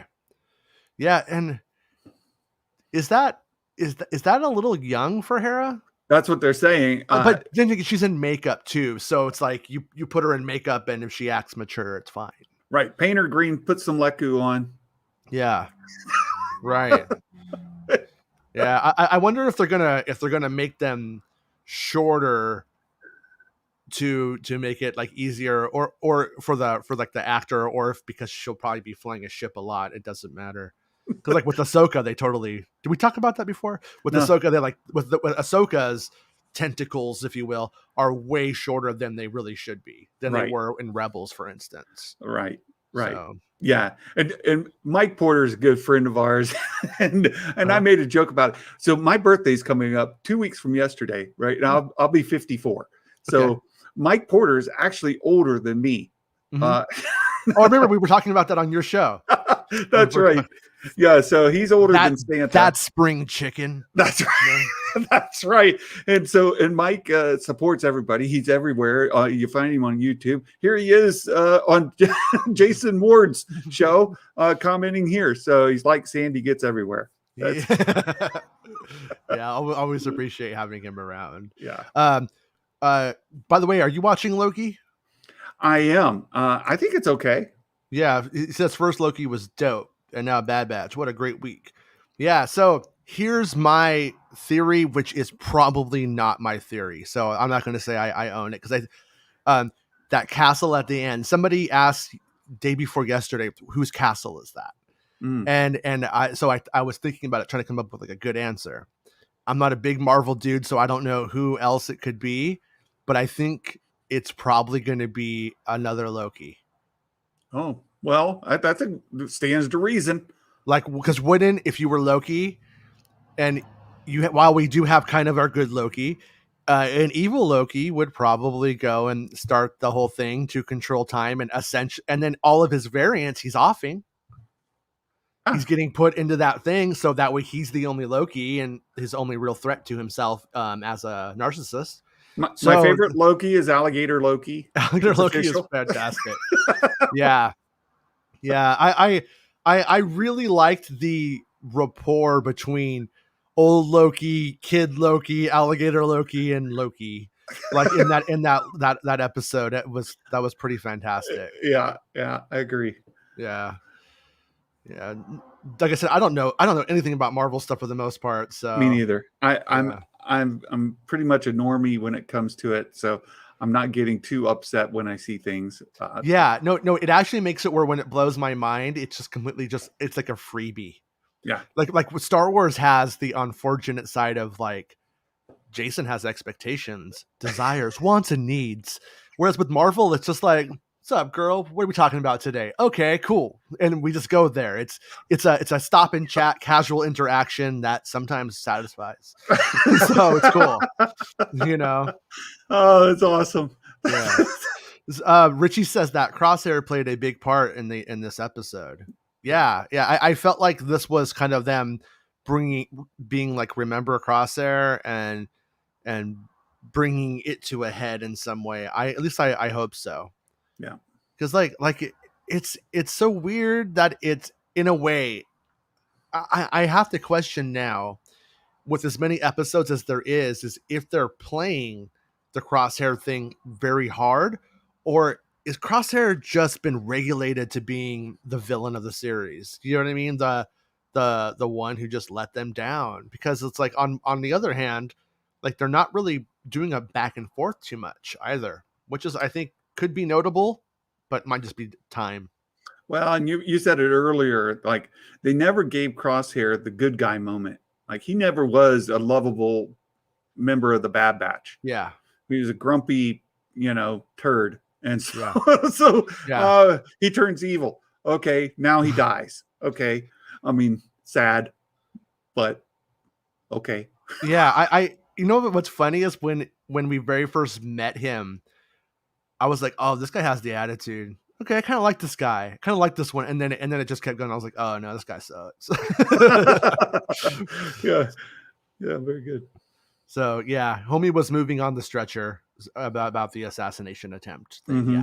Yeah. I'm we're on the same page there that he's alive. Yeah. So Park says, oh, must have missed it. Yeah. I didn't catch that until the second viewing, when I started to see that it's not clear. Attempt, yes. Dead, no, says Reefer. A great friend of mine survived a stray bullet to the head. She's fine 30 years later. Whoa, that is some divine intervention there. Yeah, it is. Wow. Qui-Gon says, Lords of the Sith. Yeah, bring it back, because this is almost an hour ago now that I'm catching up with the chat. So spray a little. Rick says, spray a little Bacta on it. That's how you do it, man.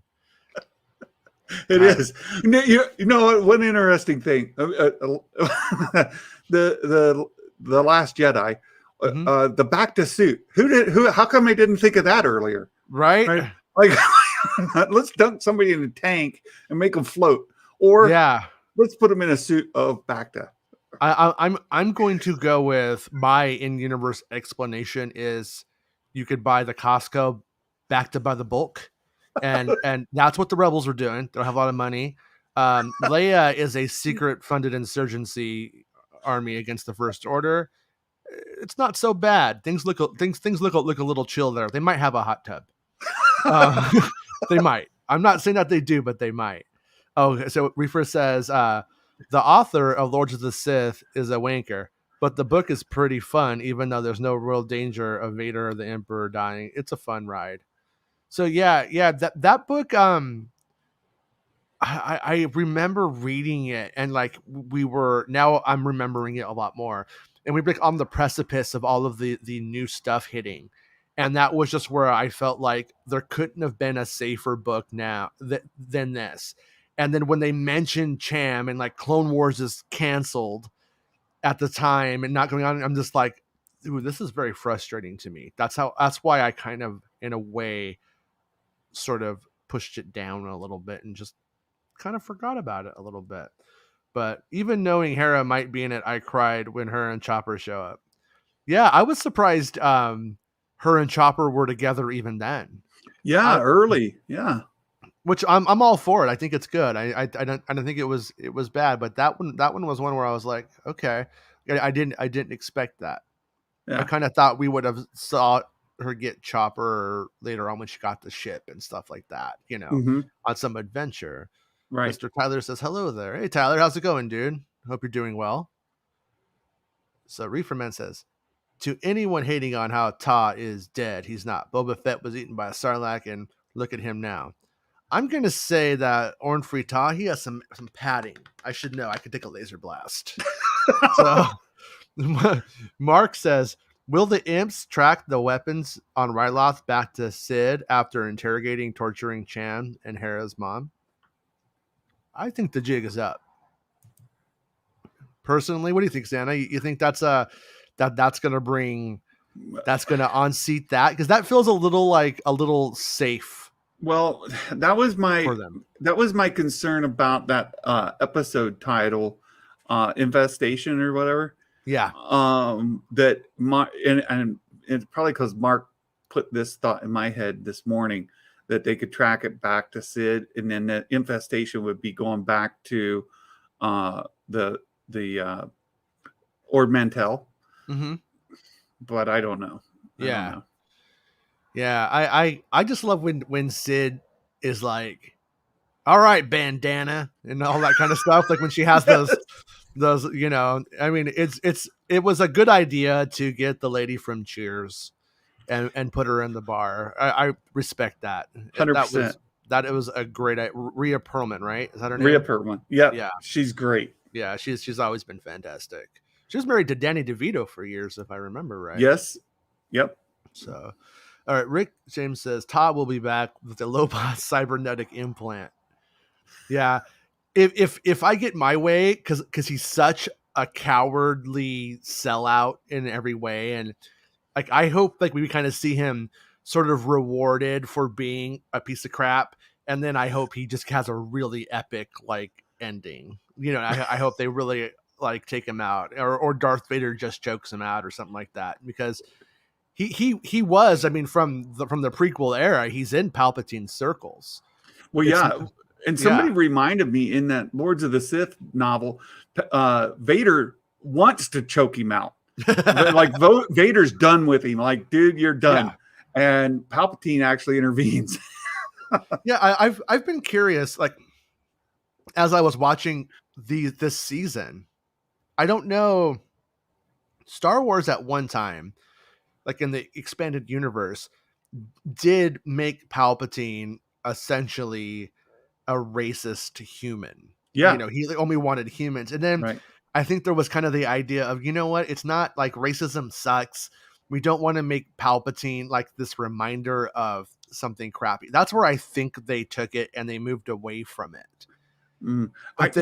Are we moving back to that? Well, I thought they could have done it even more so, because I've heard the same thing, and that Palpatine was a humanist, or however you would put that, right? Like, he favors humans over other species and sees them as little. And even in the prequels, then when Anakin goes and kills all the Tuskens, right? They're animals. It dehumanizes them. So I thought that it would have been really cool then to instead of Anakin. So this is my headcanon, just to make up like my what if. If Anakin had been raised on Geonosis instead of Tatooine, in Geonosis, we already saw they have like gladiator games. They could have also had the pod racing there, and he could have been raised on Geonosis as a slave. And part of that whole gladiator game thing. And then when he goes back and he slaughters them, then he is killing bugs, right? Like literally non-humans. So that was, I thought they could have doubled down on that by making him go visit Geonosis and killing them. But anyway. Yeah. The other day I was cleaning the house, like cleaning the front room, and I put on Attack of the Clones. And I was kind of, it was always obvious. It wasn't like new to me, but it was a weird reminder, because you see things when you're younger, and then it just kind of like becomes like, it was always that. I'm not really contextualizing this anymore, but it's like, I talked about it a couple of days ago, like when Anakin is going down to the Tusken camp to murder them, to save his mom and then murder them in the end. When he jumps down, like they stole that shot from the Searchers. And it's like essentially the John Wayne film. And they it's a throwback to that same shot is actually pretty much in the film. Cool. And it's pretty neat. It's like Lucas, he's so steeped in that stuff. but it's like, that's essentially a cowboy going to fight the Native Americans. And after watching Mandalorian, where you see him deal with the Tuscans as people, communicate with them and make deals and stuff like that, it's like it makes that moment more brutal. It does. And it's like, before we have that and Mandalorian, I think, did a fun thing with it, where like when you Cobb Vanth, he sees it like the cowboy did in the cowboy films. These are just savages. Like when he first comes across, he's just like, why are we dealing with these things? Right. And then Mando's like, no, these are people. We got this. Like, we can make a bargain or whatever. Yeah. And so now when you watch Attack of the Clones, after watching a bunch of Mando, and you see that, you're like, oh, this comes off even more worse, because in 2002, when you saw Attack of the Clones, Tusken Raiders were just trying to jack Luke Skywalker's speeder and beat him up, and you're like, those guys suck. But what makes it also worse is how Padme responds to it. Yeah, she's like, oh, it's okay, it'll be all right. Here, have a hug. She's like, you know what? You're so cute. It's cool. It's all right. It's like, fine. No, it's totally not okay. But okay. It's like showing up and like with Natalie Portman. This is my new girlfriend. Guess where she was on January 6th? But it's cool, right? It's cool, right? Because look at her. So yeah, it's funny as we contextualize these things more and build on them, how egregious that some of the stuff gets when you overthink it. It's like it makes me wish Kevin Smith was actively doing like Clerks now, because a better writer could just totally own that stuff in a great way. Yeah. So Mark thinks Sid will squill. Well, a lot of people are going that direction, that, she's an opportunist. She takes money. She's got no side. And she's already said several times, like, you shouldn't trust me. And they don't. And so it's like, it's been set up so much. But at the same time, she's a lovable character. And it's fantastic. So I would hate to lose that aspect of the show. So I'm as dumb as Han Solo.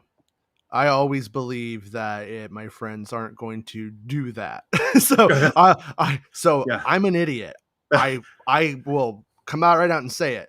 I think Sid is going to consider it, and then I think Sid is going to jump. I think Sid's going to be with them. I don't think she's going to go with the Empire. I think Sid is an opportunist, as long as her conscience isn't challenged. And this is just me, but when she agreed to watch the kid, right? That's not, Hondo Anaka is not going to agree to watch the kid, even if it's in his favor. Right? Sid did. Right. That's my take. Yeah, I'm with you, and I still am completely on board with eventually Omega getting the white prototype armor that we saw the helmet in Sid's office, and I think Sid's going to be part of equipping her. Like you saw, she did watch over Omega, and at some point she's going to want to help protect her and say, "Hey, kid, come here." Am I having a complete false memory, or was there a helmet in Sid's office? Oh, did I not tell you about this one, Jason? I've got to share this with you. Hold on one second, just for folks that aren't in on the know. Here it is. So the white prototype armor here. This is the early concept drawings for Boba Fett had this as his armor, and we saw this helmet right there. This helmet, we saw it in Sid's office. It's on the shelf right behind her. There we go. We also saw blasters that are the same as what Django had. So the blasters are above her desk, right behind her chair, and then that helmet's in there. So yeah, I totally think that she has the rest of that armor. Yeah. Wouldn't it be cool if they ended up going down a route where her and Boba do meet up, it is good. She does go down that path. They're still with the Bad Batch because she's, as we can see in this last episode, she's trying to earn her keep. She's trying to, she pays off their debt through gambling. It's pretty funny. But, and so if we end up seeing it go down that route, but then eventually we have this fork in the road between what Boba will do and what she will do. Like when we saw Boba in that episode with Asajj Ventress in the Clone Wars, Boba was down, if I'm remembering right, to sell a princess child. Well, right? Yeah. Yeah. Boba has an interesting arc because in that episode where he shoots Cad Bane, Cad Bane's the one who has the hostage kid. And Boba said, no, that's an innocent. You got to let him go. I'm not going to stand for that. So we had a flip of character there. Yeah. But yeah, I do think eventually, and now we only have the implication that happened, right? Right, because Cad Bane's got the metal plate on his head. Yeah. And should we see Boba Fett and see him in costume, in his outfit, will it have the dent that he got in that duel? Right. We see the dent in the original trilogy era, and we see it in Mando, and presumably it came from that duel. Yeah. And if Cad Bane not bumping his head anymore, huh? Right. Not bumping his head like the stormtrooper. No, it wasn't a headbutt. It was getting shot. And if that's the case, then and he has that armor. If Omega ends up following her brother and her biological father in the role of Mandalorian, and she takes on that, she could wear it. And like I said, Sid's already watched over her. Sid's already said, hey, kid, I'll babysit you. And this might be her chance to say, you need to protect yourself. Come here. I've got some stuff, right? And grab it off the shelf, give it to her, and have it sized to her and all that kind of thing. And then, and just a theory of mine is then Fennec Shand has twice told Omega, I'm here to protect you. I'm here to help you, kid. And Omega's not really buying into it that well. But we could definitely see Omega go with Fennec on a side wherever Fennec was during the original trilogy. We could see that. Right. Yeah. Yeah. I was just thinking when we were talking about that, I wonder if they're going to change Jango Fett's backstory into kind of, because he meets the Sith Lord on the moon of Bogdan, who recruits him to be the clone template, right? That's the story. Yeah, Dooku, most likely, but I think it is in canon. I'm not sure if it still is canon or not. But with that in mind, I wonder if he starts to go down this clone path, knowing that things aren't going to go well for the Mandalorians and those people.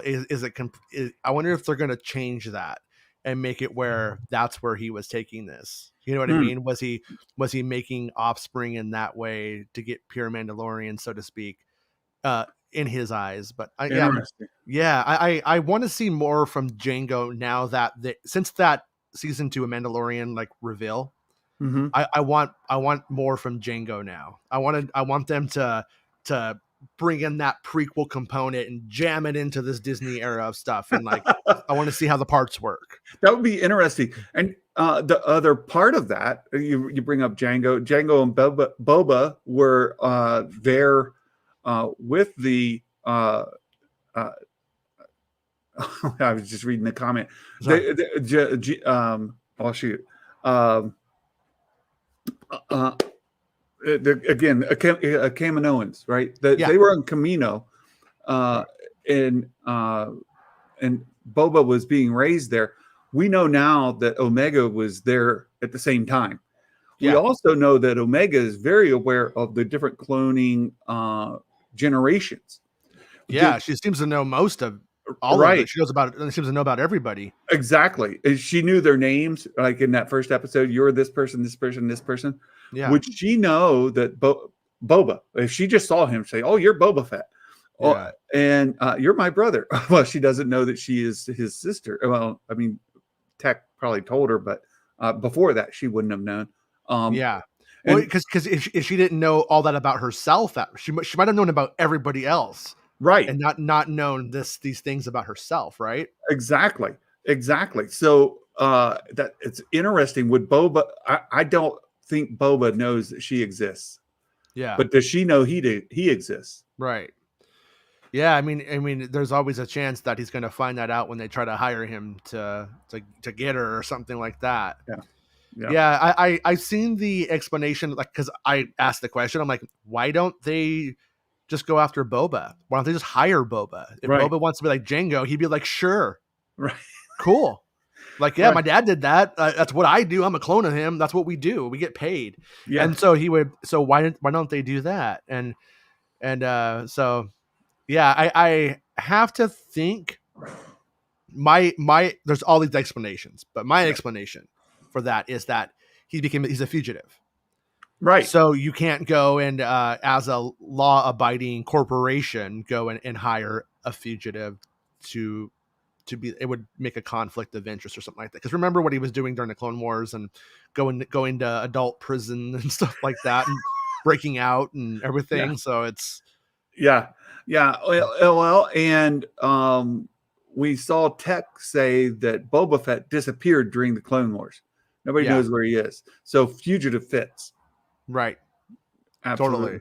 Yeah. Yeah, and even is in a way obvious as it could be, but if Boba starts to wear the green armor that we Mhm. know him in, that could also obscure his identity to some degree for a time when It could. when he very first starts. I mean, Because he looks a bit like Django, but yeah, exactly. but Django's wearing standard Mandalorian armor. That's just Right. a little bit customized, and there's thousands of Mandalorians during the Right. Clone Wars. So True. him putting the helmet on might be his way of sort of passing into anonymity, if you will. True. It raises another point just come to my mind. Yeah. My friend Will Morgan, he has a theory that Omega is a bit of a Snow White kind of figure. Mhm. I think we talked about this before on my channel. With the 7 clones or whatever. Yeah, yeah. Basically, essentially. But if Omega is going to wear the white armor, we heard that she has pure Django DNA, white purity, Omega. Yeah. It fits. Yeah. I Yeah, love those Luke connections. Skywalker wears the white outfit because he's, I mean, at least we've taken that symbolism to mean that the good guys wear white and the bad guys wear black. Right. And so I could absolutely see that if Boba's in hiding, so to speak, wearing the green armor at this point, and that he was wearing the green armor in that unfinished episode when he and Cad Bane dueled. So if he's already wearing it as a teenager, he could be in hiding. The next question is, well, who would hire him? How does he get into the Bad Batch story? Does the Empire hire him? Do they learn about Omega? What's going on? What's the connection to bring him into the story? And I don't know. Yeah. And you know, at some point they obviously appreciate Boba Fett in the Empire and start hiring him for gigs. Yeah. But at this point, I think he would still be on some roster for being arrested. Kenneth says Star Wars TV shows are slowly turning into those old Scooby-Doo cartoons featuring a new guest of the week. This week, Scoob meets Fred Astaire. Yeah.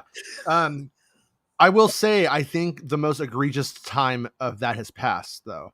Season 2 of Rebels was literally that every week. It's like, here's Yoda, here's Lando. It kind of kept going. Yeah. And so on this episode, which I liked the story, it did feel, I don't know if navel gazing is the way to put it, but it was a little bit like it did at times, like, to be critical I loved it, but it could still be critical at the same time. Yep.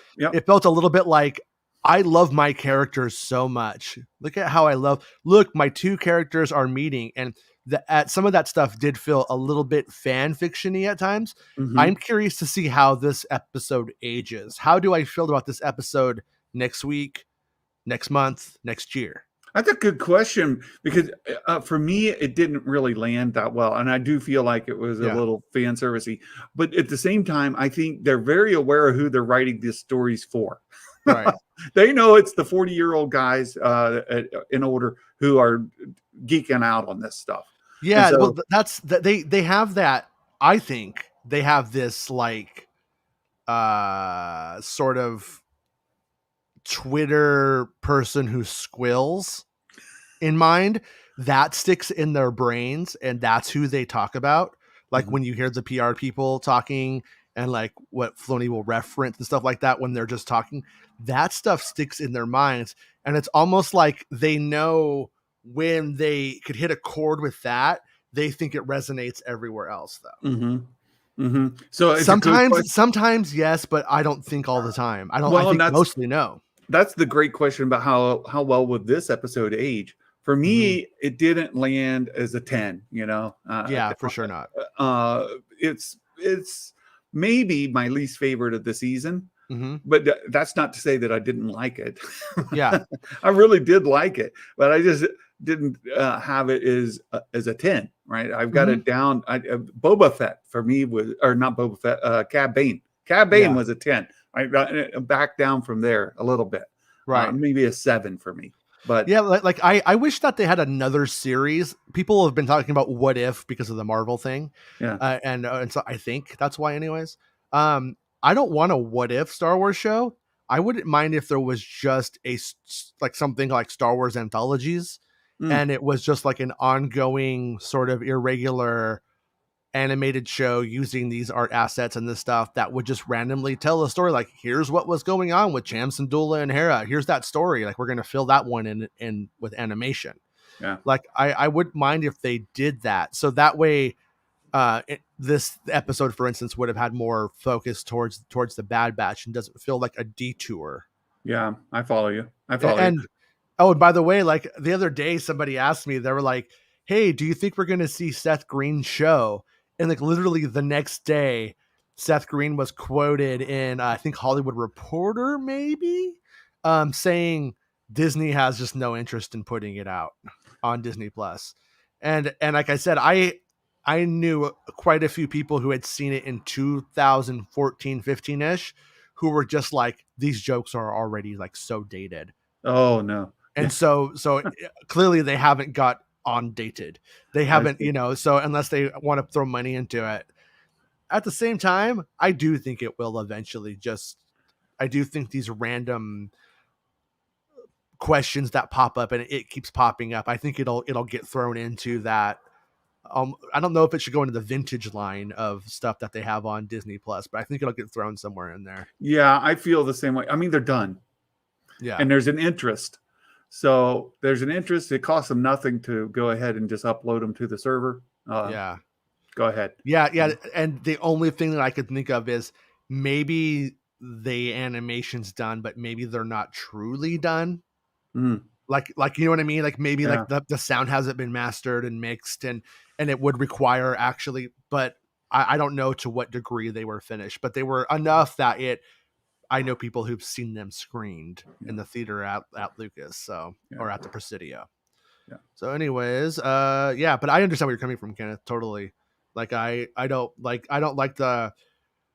I want to love the characters that are new or that are on screen that I'm following enough that I don't need the cameo. And when the cameo happens, I do appreciate. That's weird. Like I loved when Lando showed up, even though I didn't think I thought it was a little egregious. But I loved when Yoda showed up, even though he looked a little weird. In Rebels, for instance. Yeah, really weird. I love all of it onto itself. I just don't ever know if they really have had the subtlety to put it in. Like when Chewbacca showed up in Clone Wars, that was a great idea. Like Chewbacca's been captured by Trandoshans, so has Ahsoka. Yeah. We have a natural team up here, and we get to do it in the context of remaking Predator as Star Wars. Cool, rad. But as I'm Lando and I'm scheming. Yeah. Yeah. Come on, we could do better. I agree.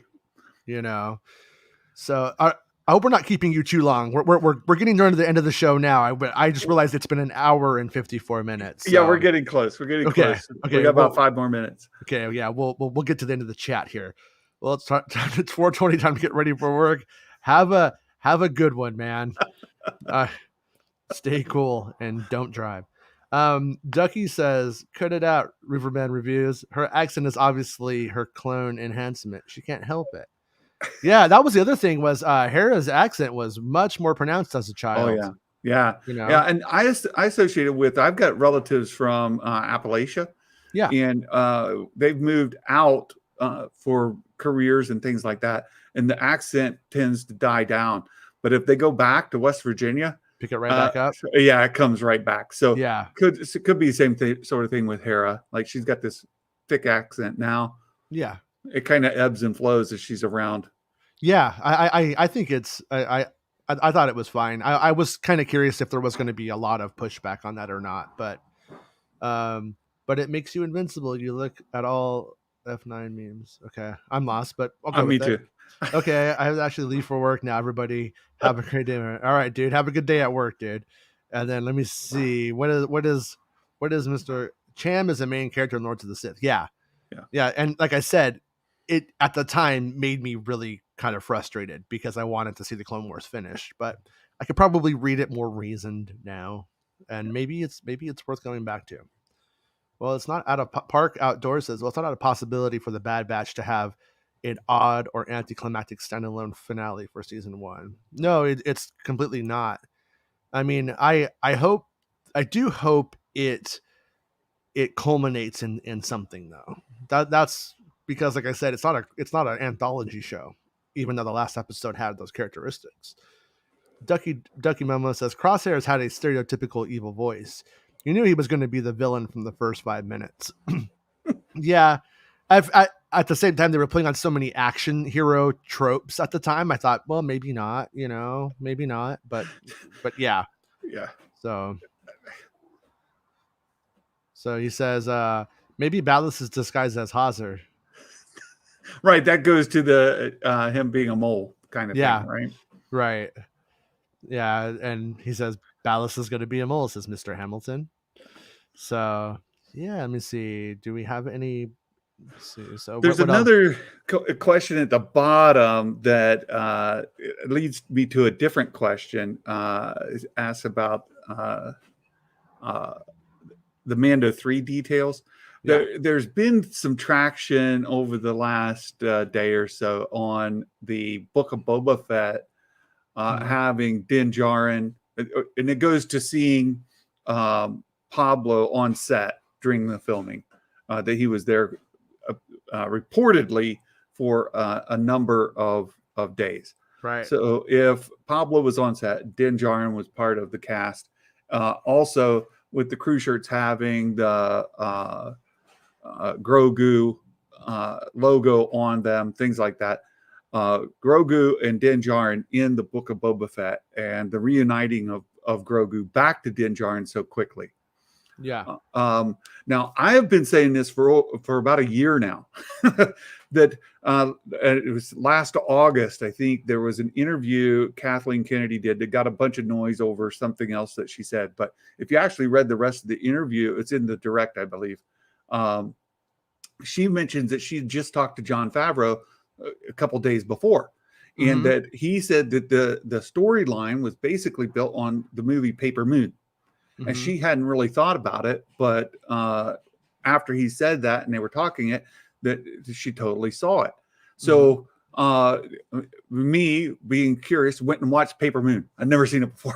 Okay. I didn't know anything about it. I haven't seen it either. So Paper Moon, it's a drifter who picks up an orphan girl who may or may not be his daughter. That's not really part of it, but he picks up this orphan, and they go on these little missions. And he's a scam artist kind of guy. He's selling Bibles door to door, with this little scam he's got going. He marks them up and all that.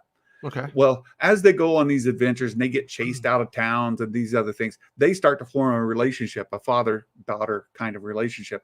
Mhm. His quest is to get her to her aunt in St. Louis. And so they make their way across the Midwest and they eventually get to St. Louis, and he delivers her to her aunt. And she stays there. Her aunt's got a beautiful home, has a room set up for her, everything. The girl stays there for like one night, and then she runs away from home, finds the drifter on the road, and rejoins him. Okay. That's how it ends. So you watch The Mandalorian, you watch the parallels, right? She's got to take, Din Djarin's got to take Grogu to its kind, right? Meaning Right. Jedi. So he delivers Grogu to his kind, Luke Skywalker, at the end of season 2. Well, what happened at the end of Paper Moon? Right? What happened? She didn't stay. Right? She didn't stay with her aunt. She went back. She went right back. She went right back to the Drifter. Okay. So if it's going to follow the same trope, right, it's going to follow through with that, then Grogu presumably would not stay with Luke very long. Right. Not very long at all. And would go right back to Din Djarin. That's his. See, if they do that, then it starts to feel like the quest was for nothing and that it was a cameo of the week ending. Well, a little bit.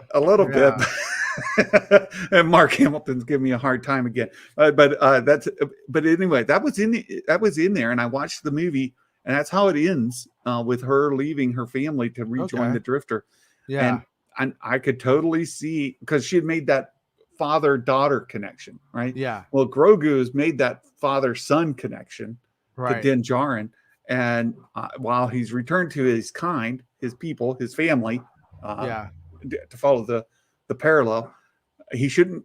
If it follows Paper Moon, Jon Favreau said it was based on Paper Moon. If it follows Paper Moon, I mean that's a heck of a lot quicker than I would have ever thought it would go. Yeah. And on top of it, like, Luke Skywalker seems like a pretty good dad. maybe not the best uncle, but it seems like you know what I mean though. So it's like, I'm curious if it goes that way. James said that he just messaged me on Twitter about some Mando 3 details, so I'll definitely check those out, and then we'll definitely talk about them on the next episode, because I don't want to keep Santa too much longer. We've already had him for 2 hours, which is well longer than I intended to make the poor dude hang out with us for. But Qui-Gon says, I seriously doubt Grogu stays with Luke for any season. So everybody seems to be like, if he's not reunited by the end of 3, I'd be shocked. So and Hamilton says can't happen later, but should have happened at some point. So we'll have to see. My personal hope was that we were going to see the show move away from that kind of story, and we were going to have Din Djarin working on Mandalore itself, and dealing with that mess, and how does that work itself out. Yeah. And then, because we don't really know yet either. So so Grogu being there, it's like people love Grogu. So I know that financially the smartest thing to do is to put Grogu in there and to keep making Grogu merchandise and for people just to tune in to see the cute puppet.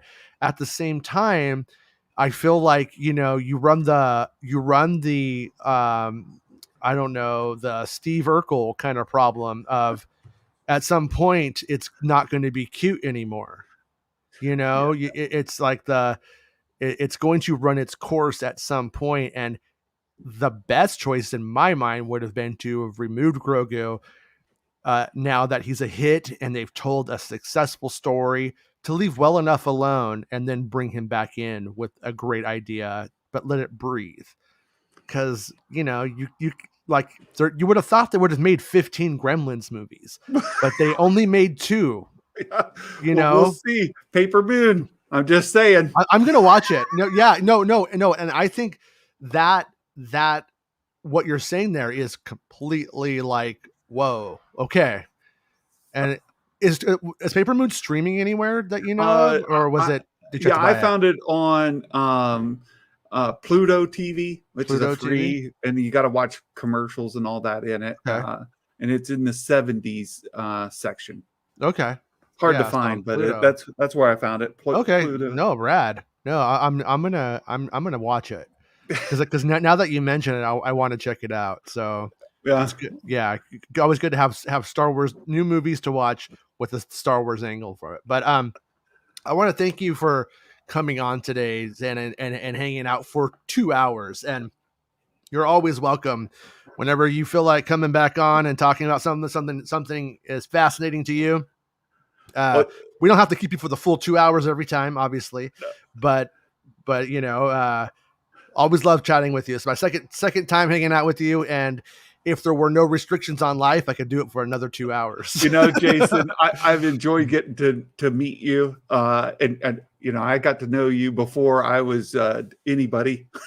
Mm-hmm. You were somebody. We're all somebody, Ray. We're all somebody. And it's great to see you streaming again. It's great to have made this contact with you. As you said, I feel like we're friends now, and I would absolutely come hang out with you if I was on the West Coast. So yeah. If I end up over there, I'm going to stop by your house and be like, Santa, what do you got to eat? There you go. Look, I've had a great time, Jason. Thanks for giving me the opportunity to come in, and I look forward to continuing, our friendship and doing these shows together from time to time. Thanks so much, man. It's so much fun. And tell Mrs. Santa, thank you for all the time that she let us have from you today. Absolutely will. Thanks so much. Bye. All right, everybody. So we're going to pretty much wrap the show up there. Yeah. Santa gave me an invite to the Discord. I've never really got into Discord and like used it deeply. Like I had to use it for a couple of things here and there. That's all I've ever done with it, but I'm going to. He sent me an invite to it, and I'm going to show up on there and say hi to everybody. Love that guy. It's such a fun conversation to have with him. I didn't want to put the ticker up today because I didn't want to ram it over people's heads. But if you want to support the channel, you can become a channel member on YouTube. If you want audio versions, because that's preferable to you, you can subscribe to the Patreon page, and there's audio only versions where I rip the audio from here and I throw it up there. I haven't got to listen to a full one yet. I haven't had like a drive yet since I have like a real good drive, but I want to do it just to see how they're like holding up and make sure it's working out okay and everything. But and Pluto TV, that's where you could catch Paper Moon if you want to do your homework. If you want homework from this episode, it's going to be watch Paper Moon. And my old best buddy Mark says it was one of the best episodes. You guys are crazy. I completely like the episode. Like I'm critical, but it doesn't mean it's a dislike. If that makes sense. Like it was really good onto itself, but I am curious to see how I feel about it. Like I said, in a few months into a year, does it hold up? Most of the cameos I was elated over don't hold up. I was completely just hoodwinked by the fact that I saw somebody I care about showing up in the show. And unlike Chewbacca and the Clone Wars, where I still feel like that arc is so good. And Mark says this should have been the format from day one for that show or this show. But we have to have Mark on. Mark, I don't know what times of day you're free, but if you're free at around 1 o'clock, we'll definitely have to get you on to hang out. Oh no, they found me. Bad batch, yeah. Yeah, I loved Clone Wars being an anthology show. That was by far the best. Like I really, really in a lot of ways prefer that format. And but this isn't that, and that's why I'm being critical of it in that sense. It was cool. Little fan servicey, also really great at times. I didn't cry, didn't have any tears, but and I will check out that Mando rumor and try to see. I don't know who released it. I haven't got to read it yet, so not any shade, but I'll try to look into it and see what I could glean from it. And we'll discuss what it is on the next show. I think I'm going to be live tomorrow night at 8 p.m. with Mr. Pember, the other Jason, and we're going to talk about UFOs. So we're just going to we're going to talk about all the UFO stuff. I will try and relate it to Star Wars in the sense of what does disclosure mean to Star Wars? Because I think it's an interesting question if you like that kind of stuff. So tomorrow will essentially be a bonus episode, but it's going to be on UFOs. So if you guys want to talk, and he's pretty much an expert from what I can gather. Like, he seems to know everything about this stuff. So I'm looking forward to picking his brain and hearing what he has to like say. And Mark says, keep up the good work, homie. I will, dude. I miss you. I hope you are good out there in Idaho, but I miss you here in California. That said, we're going to end the episode, and we're going to have Mark on at some point. Oh, and here we go. Jason says, get strange with us tomorrow evening. Yes, that is the plan. And I'm looking forward to it because I've been researching this stuff for the last couple of months and digging into everything that I can about it. At the same time, it's not Star Wars. It doesn't come into that. I don't have that just instant recall on most of the bigger stuff. And so yeah, Dell says it's after work time. So yeah, so tomorrow at 8 p.m. Pacific Standard Time, when I come out and hang out with us and talk about UFOs and aliens, then let's do it. I don't usually plan on having the channel veer too much from the topic in a big way, but this is one of the instances where I'm like, I gotta talk about this. I don't know if I want to go and start my own UFO YouTube show or whatever, but who knows? Maybe this will be the start of something. I don't know, but but everyone in here seems to usually want to talk about it to some baby degree at least. But I want to get it all out. I want to talk about it, and so yeah, I hope everybody has a good weekend. If you're not busy tomorrow night, come and stop by, support the channel either on Patreon or becoming a channel member if you can. If you can't, no guilt here. It's just a way of supporting the channel if you want to. And everyone, have a good weekend, and I will see you tomorrow at 8 p.m. Thank you, Mr. James Washington, and I'll see you tomorrow if you're free. And we should definitely do something with Bespin Bulletin where we all play Fortnite. Star Wars avatars required, and we will, if you have one, and we will stream that, and we can see how much I suck at video games one of these times. If that sounds like something to do, I'm all about it. Thanks, dude. I will see you tomorrow. You are going to educate me about spacemen, space women, space things, interdimensional beings, spacecraft, Roswell. Sounds like it's made up to me, or is it? But thanks, everyone. And I'm going to end with my favorite part of the show. It's not about spaceships. It's not about spaceships. It's not about spaceships. It's not about spaceships.